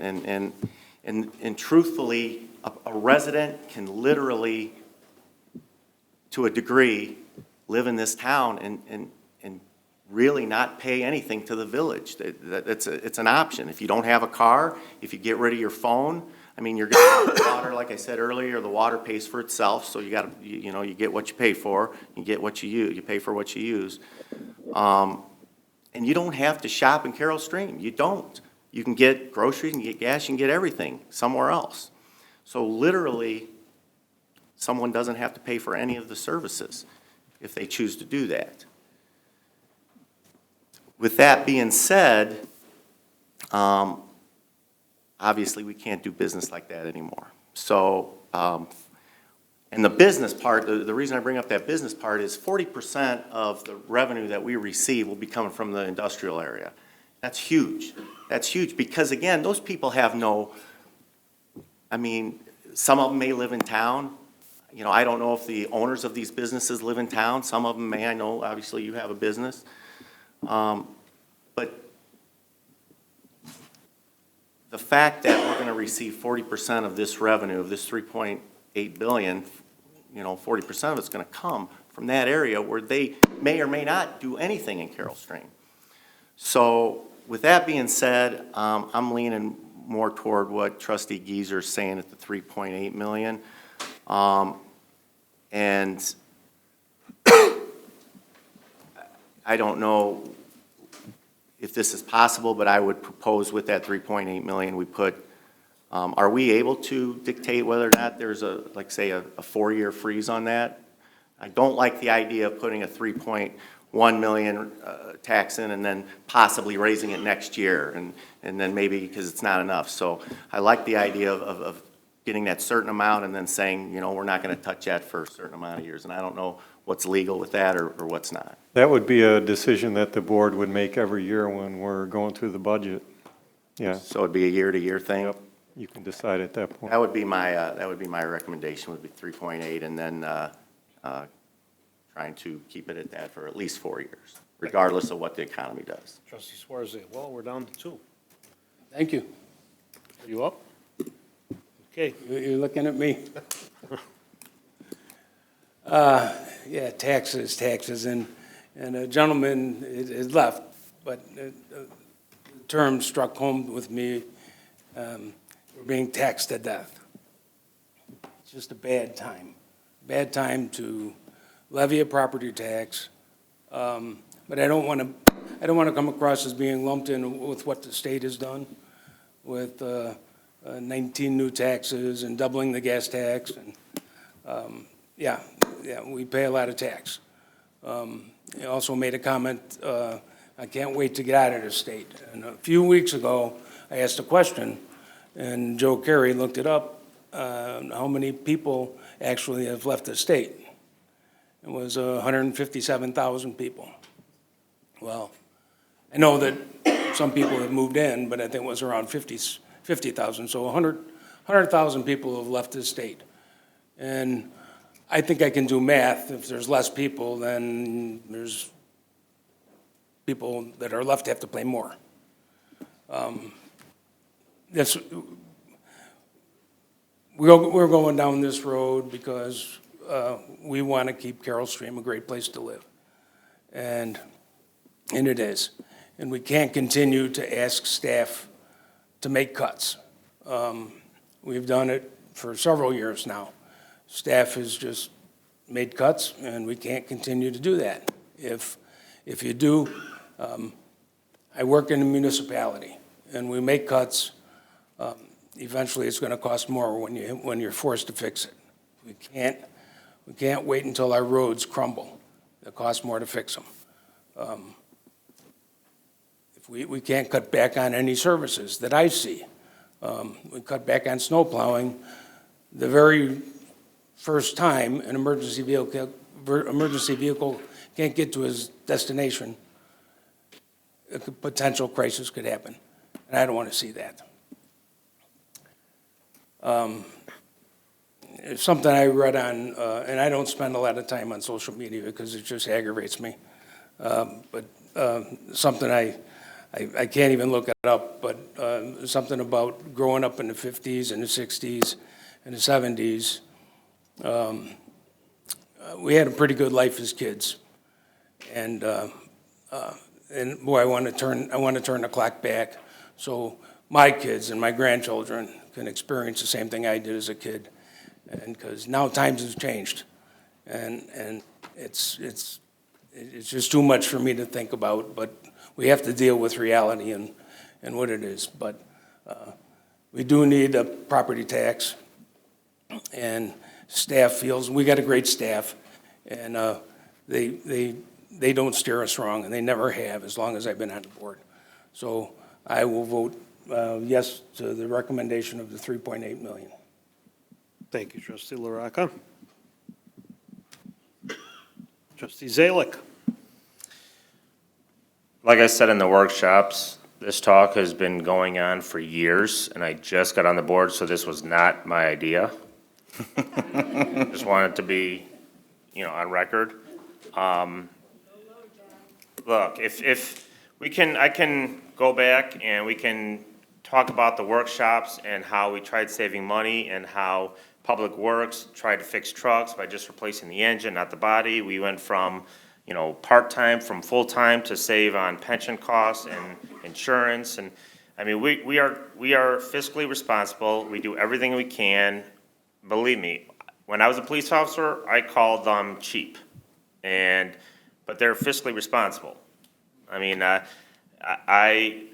being up here, I have a whole new perspective of everything. But like I said, you look at 3.8, 3.1, 3.1 was the minimum to fund a 5-year capital improvement plan. 3.8 was the minimum to fund the 5-year capital improvement program, and then it, to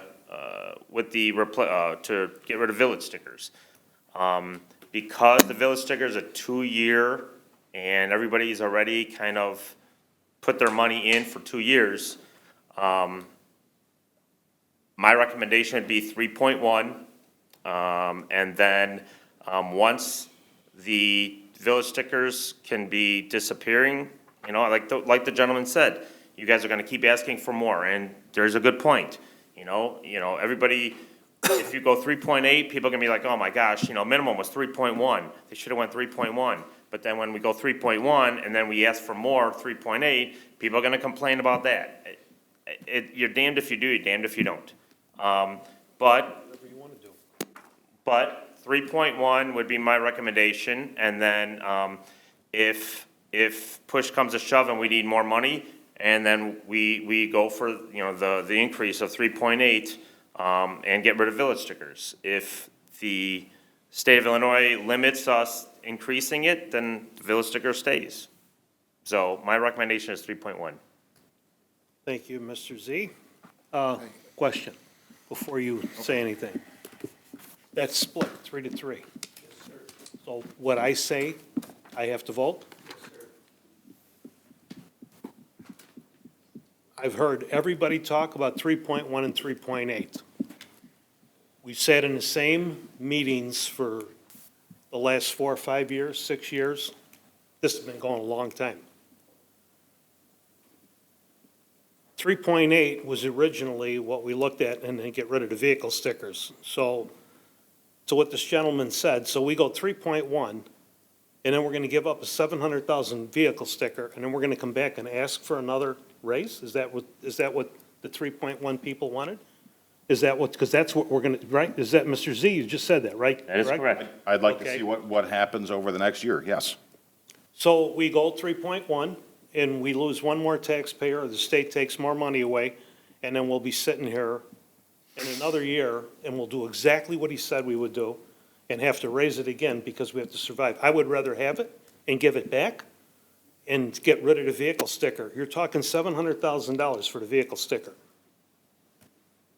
I would rather be safe than sorry, and I don't want to have to do this every year. We talked about this over and over. I'm just surprised because some people were all the way to 5 million when I had, this is the way we did this. I didn't want anything to do with this.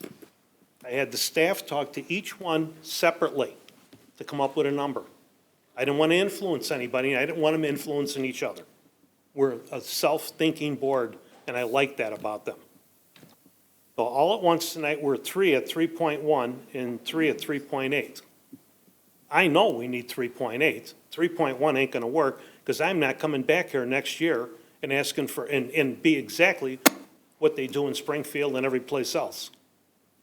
I really believe 3.8 is where we should be, but Trustee McCarthy's got another question that he'd like to ask. So before I vote, go ahead, Trustee McCarthy.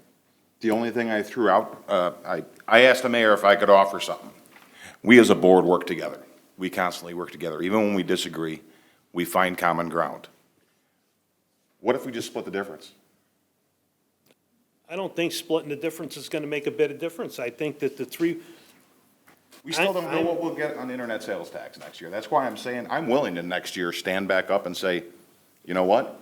It didn't pan out anywhere near, so we yeah. have to raise it again. That's exactly what you have to say, right? Yeah, absolutely. I don't wanna do that. Okay. I don't wanna All right. do that. I mean, And that's what I love about this board is there's always, people are always thinking, trying to do the best thing. And everybody up here, I promise, is trying to do the best thing.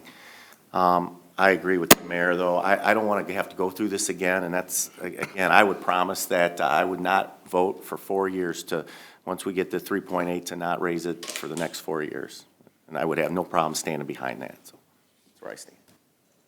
that's a major statement that Yeah, you just made. I did. And I mean, I appreciate that, but I have no problem with that. I mean, that would be wonderful if all the taxing bodies would have done the same thing, including all of the taxing bodies, but that's not gonna happen because it's not realistic.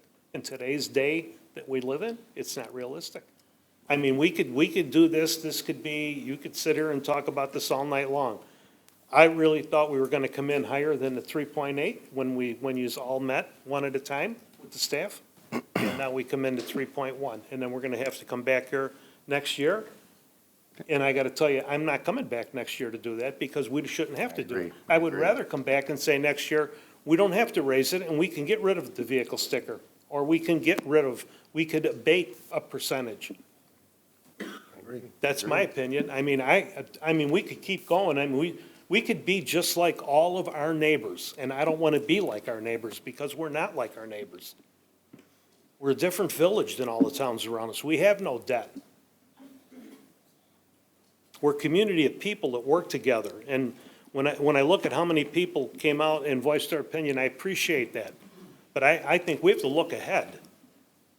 I don't want to come back here next year and say, and he'll be the first one to say, I told you so, because he's right. That's exactly what'll happen. Go for a little bit and then come back for more. That slippery slope, I don't want to be on it. That's a major statement that you made. But I'm also voting for the 3.8. Yes. Right.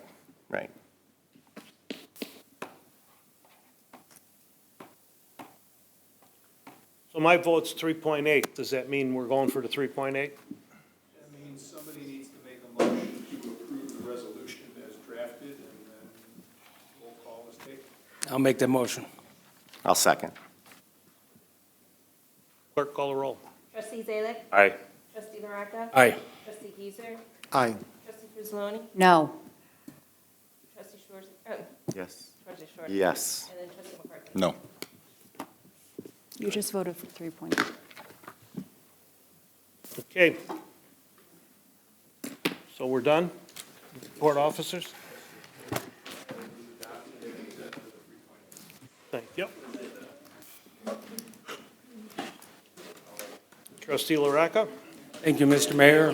Hey, before everyone leaves, I want to thank you for all coming out and voicing your opinion. I appreciate it wholeheartedly. The issue about cannabis, the question's been answered, do be or not do be.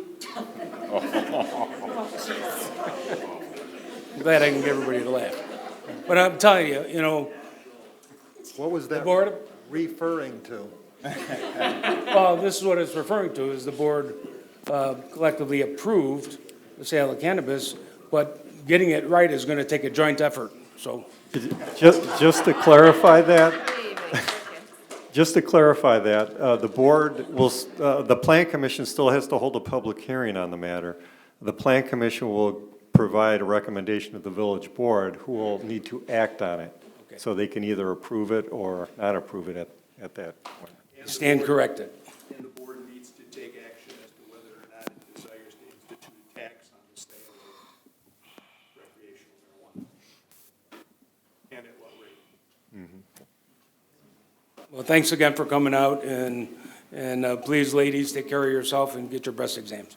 And then my report. Thank you, Trustee LaRocca. Trustee Gieser? Thank you very much. And, trustee, men also suffer from breast cancer, so please, self-checks are very important for males as well.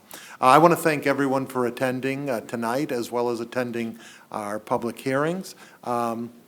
We've often said, individually and as a group, that the local government, local municipal government, is the closest to the residents, and there's a, you know, it pays, you should pay attention to what's going on locally to see how it affects you in so many ways. And today, you know, we don't usually have as an eventful meeting as we have today. I think this might have been one of the most eventful ones I've been part of in many, many years. So, but thank you for participating and showing citizenship and your interest. Just a couple things going on in the community. We have a Halloween decorating contest. Today was our final day for people to put in their nominations, and the judges, I'll be taking the judges around on Wednesday. They'll be judging the best Halloween decorated homes within the community. You can check out the results on our Facebook page, Twitter, as well as on our website. So thanks for everyone who has nominated homes and all the great people who have decorated their homes. It's very festive. And then personally, just want to mention that tomorrow night is the annual meeting of the Carroll Stream Historical Meeting, and I've been asked to be the guest speaker, and I'll be doing a presentation, a pictorial history of the village of Carroll Stream. So I have a program where I talk about and show lots of old pictures of what Carroll Stream looked like back in the olden days. So that's at 7 o'clock at the historic farmhouse. And that's my report, Mr. Mayor. Thank you, Trustee Gieser. Trustee Suarez? Thank you, sir. Thanks to everyone for being here today and expressing their thoughtful and educated comments. And like Trustee Gieser said, it was definitely one of the most, well, for me, one of the most difficult meetings I've ever been to in the 13 years I've been up here. I don't feel good. I don't know if, I'm sure none of us do. This is, it's been a really difficult situation, and I just hope everyone out there knows that, you know, we love this community as much as anybody. There's not an ego up here, not an ego up here. We're just here because we love this community, and we're just trying to make the best decisions we can to keep this the wonderful place that we all live. So with that being said, I wanted to thank Daniel Morris and Frank Patella, one new plan commissioner, one returning plan commissioner, for your efforts, volunteer efforts for participating in that. And I'll end this meeting like I end every meeting for the last 13 years. Don't forget to shop in Carroll Stream. Thank you. Thank you, trustee Swarzy. Trustee Zalick. Again, with October being Breast Cancer Awareness Month, early detection is the key. I mentioned that at the last meeting, so I'm not going to go into it anymore. I just want to thank everybody for coming out and giving their input, and especially to the people that came up to the mic to speak. I know I'm, as you can tell, I'm probably not a good speaker in front of large people, but you guys came up and spoke, and we appreciate it. But yeah, this is not an easy meeting, and yeah, this has been a tough several months. So, but hopefully we come together again, and like I said, this is for the best. So, with that, I'll end my report. Thank you, trustee Zalick. Trustee Fruzzoloni. Thank you, Mr. Mayor. I also want to thank the residents who have come out tonight that came to every one of our workshop meetings, that have reached out either with constructive criticism and with support. This has been exceptionally difficult. It's not just difficult on us, it's been difficult on our families, and I want to take a moment to thank our families, because for everything that we've had to endure, our families have had to endure as well. So I just want to personally thank my family for the journey over the last couple of months. I don't feel good about this decision, I'm not going to lie, but it's necessary. It's necessary to keep our town, the great town that this is. This is the best town I've ever lived in, and I promised when I got on this board that I would leave this town better than how I found it, and that is what I plan on doing. So thank you for the support, and that ends my report. Thank you, trustee Fruzzoloni. Trustee McCarthy. Like everybody else said, for residents who came out with us, against us, however way you want to look at it, it's appreciated. We listened. Staff, fantastic job through this whole process. I know it was just as difficult on you guys and the questions that got thrown and everything else, so thank you. But the interesting thing about tonight is, again, the team we have up here. You know what, John, Rick, Greg, Frank, you guys aren't wrong just because we happen to be $700,000 apart. To me, the property tax itself was a fact. We needed it. I think between the 3.1 and 3.8 becomes opinion. These are smart guys too.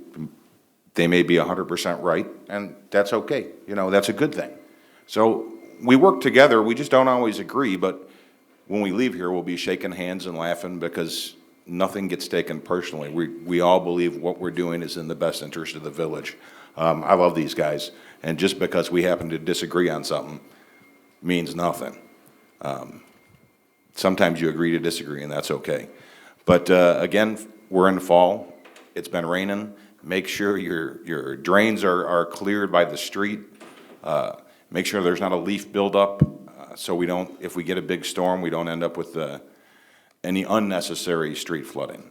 So just keep things cleaned up while it's still halfway decent out. And by the way, if you don't know, you can still buy your Brittany's trees, because you're going to blink your eye and you're going to say, oh, I want to order one of them. They're going to be sold out. So Brittany'sTrees.com and order your tree before Halloween. And that's the end of my report.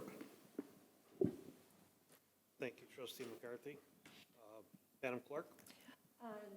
My only report tonight is just to remind everybody, a lot of the people aren't here, but I usually always end saying think of our military and their families as well, because they go through a lot, and also with our first responders. If you can keep all of them in your hearts and prayers, I would appreciate it. Thank you. Mr. Rhodes, our village attorney. Mr. Mayor, I'll keep it brief. One of the gentlemen who was here indicated that next week is the beginning of the veto session in Springfield. And one of the issues that will be of interest will be whether or not there's any additional amendments to the recreational cannabis statute in an attempt to clarify some of the issues that that statute raises. So we'll be watching that, and I'll report on anything that ends up coming up with respect to that. And that's all I have this evening. Thank you, Mr. Rhodes. Mr. Muller? Just a comment on the property tax discussions. I know individual board members had different opinions on what the property tax should be, and I think Mayor Savarino mentioned that. And I think it's a testament to the democratic process. There were several trustees that staff spoke to individually that said that, you know, they preferred a higher tax rate. And I think after we had the workshops and the residents spoke, they listened to them, and ultimately it was decided to approve a levy that was at the lower amount. So when people say, you know, don't go out and vote or don't talk to your legislators, it's not a good thing not to do, because locally you're going to get heard more than you're going to get heard at the state or the county level, because our board members are very accessible, and when you speak, they listen. So I think that's a testament to them as individuals and to the democratic process. Last week, the village participated with the Park District and the Klein Creek and Carrollshire Homeowners Association. The Park District christened or had a ribbon cutting for a new park between Carrollshire condominiums and Klein Creek condominiums. It was a great turnout. The mayor said a few words along with the Park District commissioners. It was a very nice park over there. So if you can get out there and look at it, it's very nice. The village will again be hosting a pumpkin and electronics recycling event on Saturday, November 2nd at the WRC off of Coon Road from 8 a.m. to noon. You can get further information on our village website. And early reminder that the holiday tree lighting, which is just around the corner, will return at the town center on Friday, December 6th. Kids and families can get their pictures taken with Santa. There's also crafts at that event. That'll be at the town center, the tree lighting, and then at the Fountain View Rec Center. We do that in conjunction with the Park District. Free leaf pickup is during the Thanksgiving collection week, which is November 18th through the 23rd. The Thursday and Friday pickups are delayed one day. Leaves must be in 35-gallon cans or brown yard waste bags. And then the final thing is Christmas sharing is right around the corner. Those wishing to support Christmas sharing to provide meals and gifts to needy members of our community can include a donation on your water bills. The village is also taken requests through our social services unit. Applications will be accepted from November 18th through December 6th. So if you know a needy member of the community that needs assistance, they should contact our social service unit.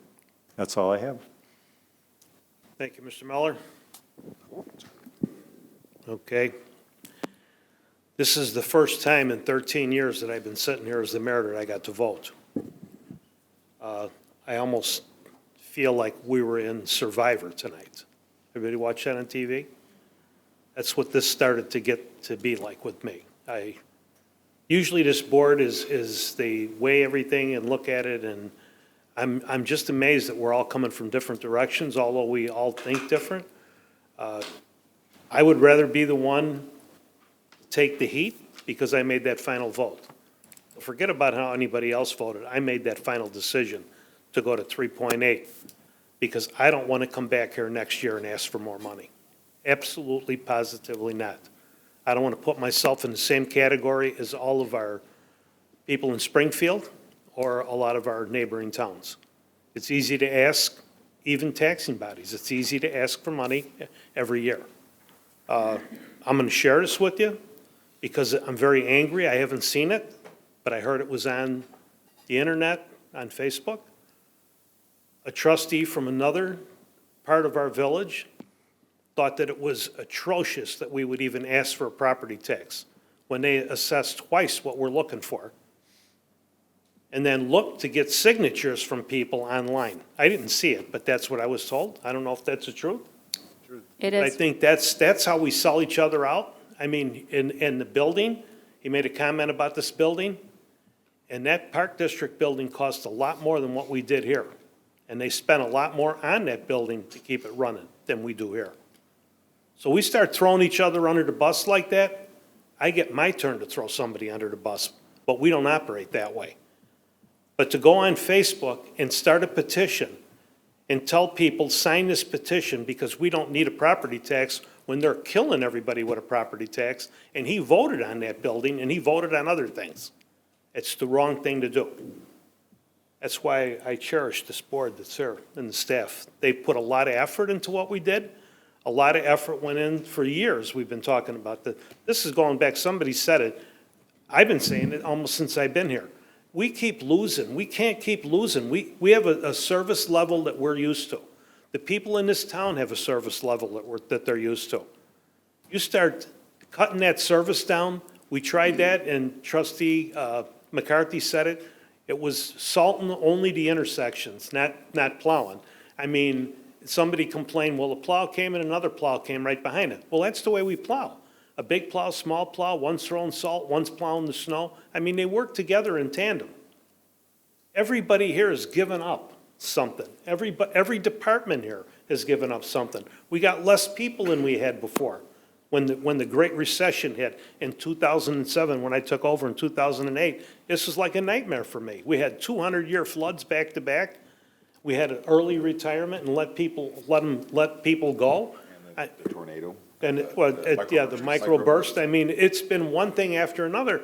And it's like everybody here, and I look at the staff on both sides, some of them are newer, Joe is new, T is new. I look at the effort that you put in the things that you do in public works and what we do in community development. I know how hard they work. I know how hard this police department works. We have to stand up. Everybody asks me, how do you get these guys to do this? How do you get this department to do it? I don't have anything to do with it. You do it because you're the best. You bring us the information. If you didn't need 3.8, you wouldn't ask for it.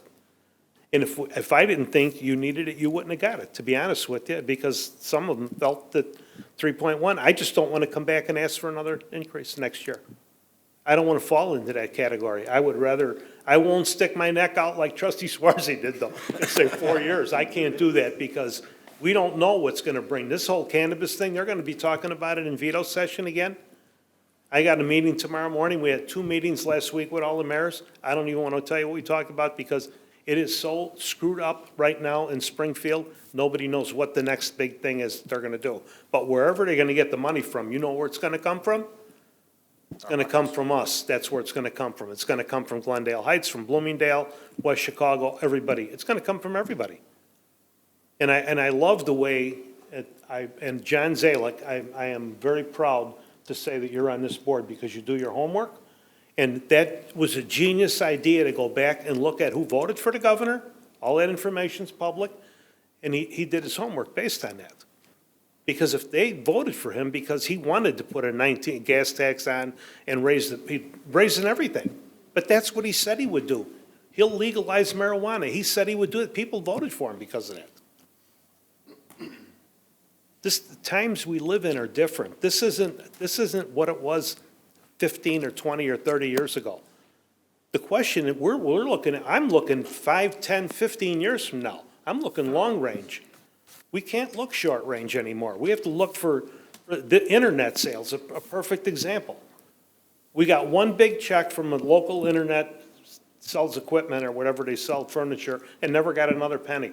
They changed that around. I mean, and that's what we live with. We found a car dealer in town that was, and I'm not going to mention names, that wasn't even paying tax to the state. And we had the state people come in and said, well, when do we get our money? And she said, well, there's no car dealer there.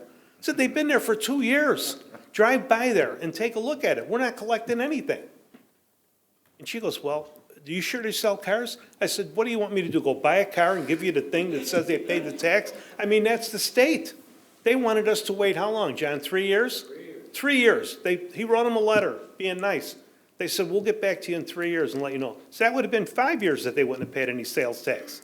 Now they're shut down and gone completely. I don't even know where the cars went. Like poof, gone, just like that. That's what we live with. Every time you take your phone out of your house, we lose money.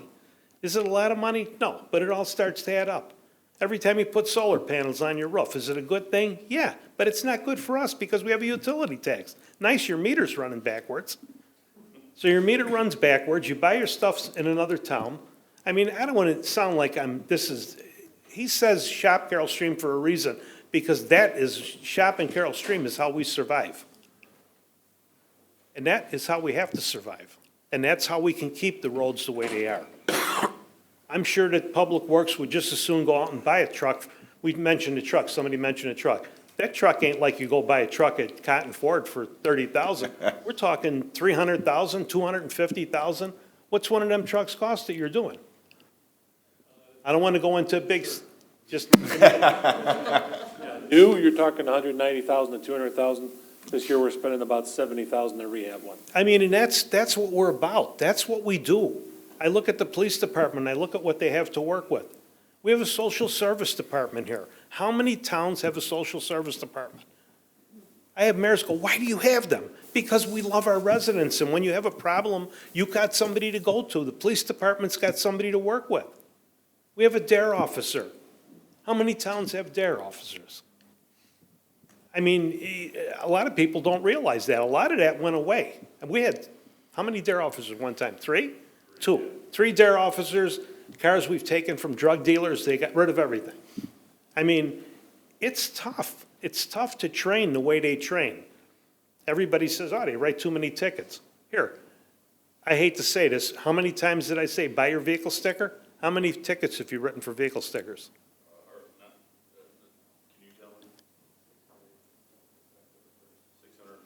650 people didn't buy their vehicle sticker. And I guarantee you that those are some of the people that are saying, we don't want a property tax. I'm going to put solar panels on my roof. I'm not going to buy a vehicle sticker. I ain't buying nothing in this town, but you can't charge me nothing. Come on, really? I run my business in the industrial park, and I've got a house in Carroll Stream. I'm paying more than anybody is. Maybe not everybody, but more. I'm paying a lot of money. But I like the way my kids got educated in this town. I love the schools. And I said, you hear me say this all the time. I started my career in the fire district. I love the fire district, not because he's sitting here, but I look at what they do to save lives. They're working with Northwestern, with the stroke truck. They work with our police department, like the fire department and police department together. The library, we get heat because we didn't give them anything. We borrowed them money and we're making money on it. Yeah, we try to run this like it's a business, and that's not always easy to do because we get so many critics that can't even balance their budget in their own house, and they're going to tell us how to balance a budget and what we could do. In the input, I'll take the input. You can give me your input, and we'll weigh it out. Somebody said licensed cats.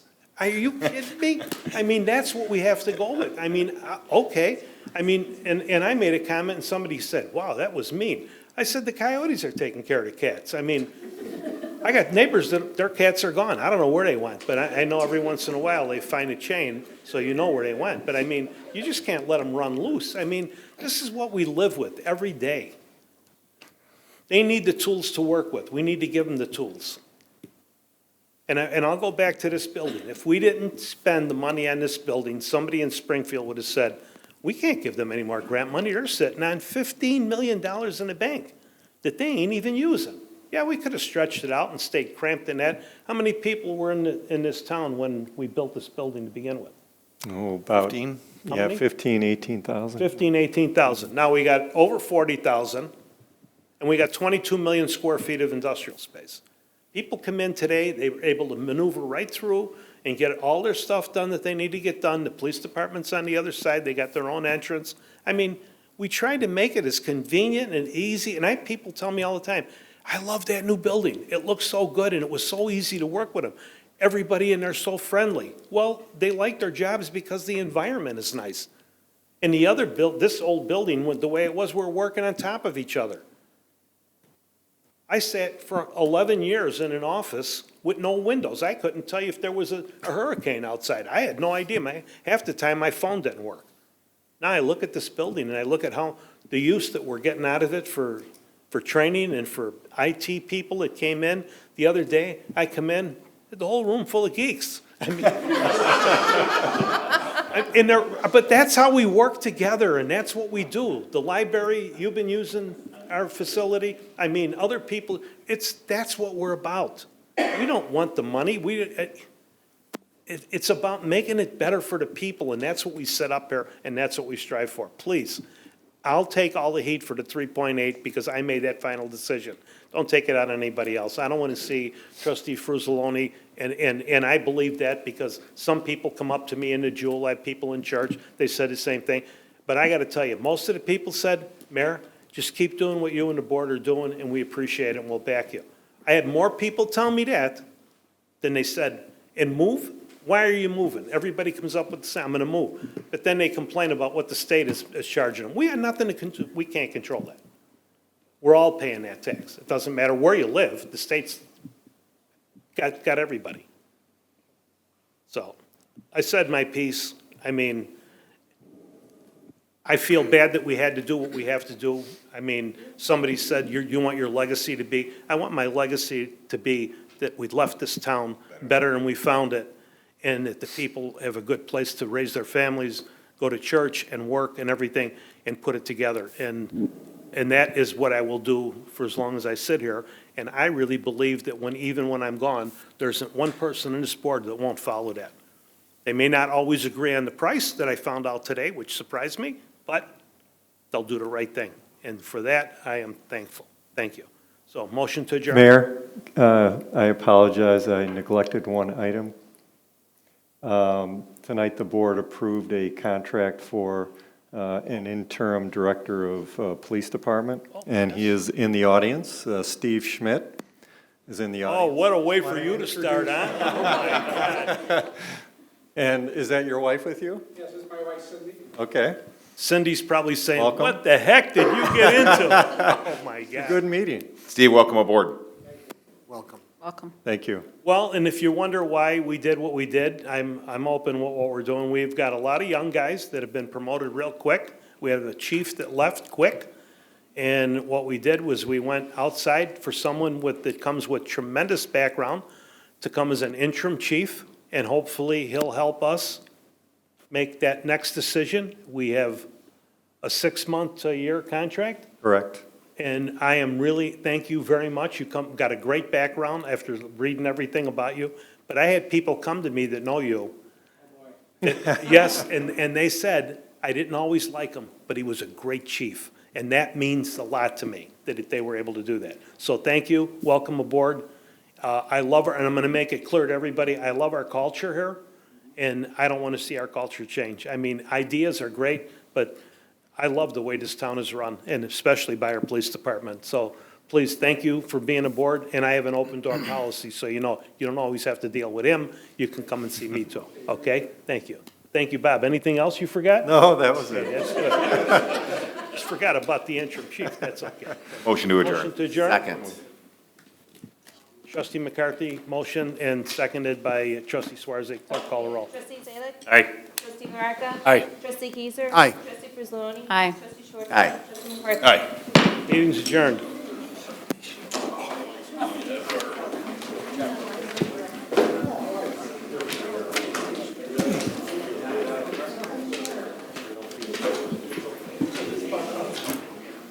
I took all the heat off everybody. I'll take all the blame. I was going to ask for 5 million. Forget about it. Because I really don't believe 3.1. I don't want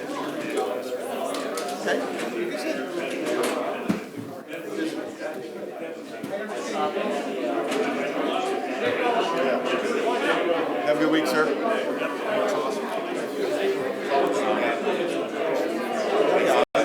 I got that much money, no problem.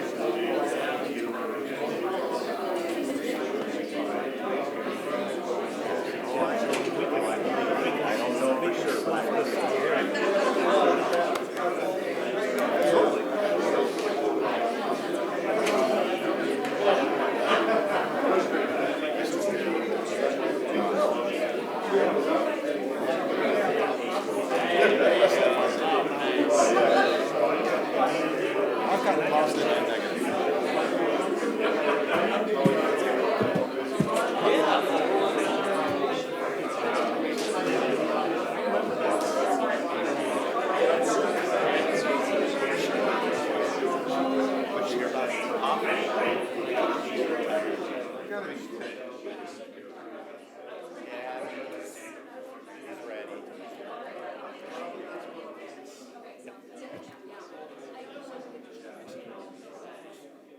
ask him.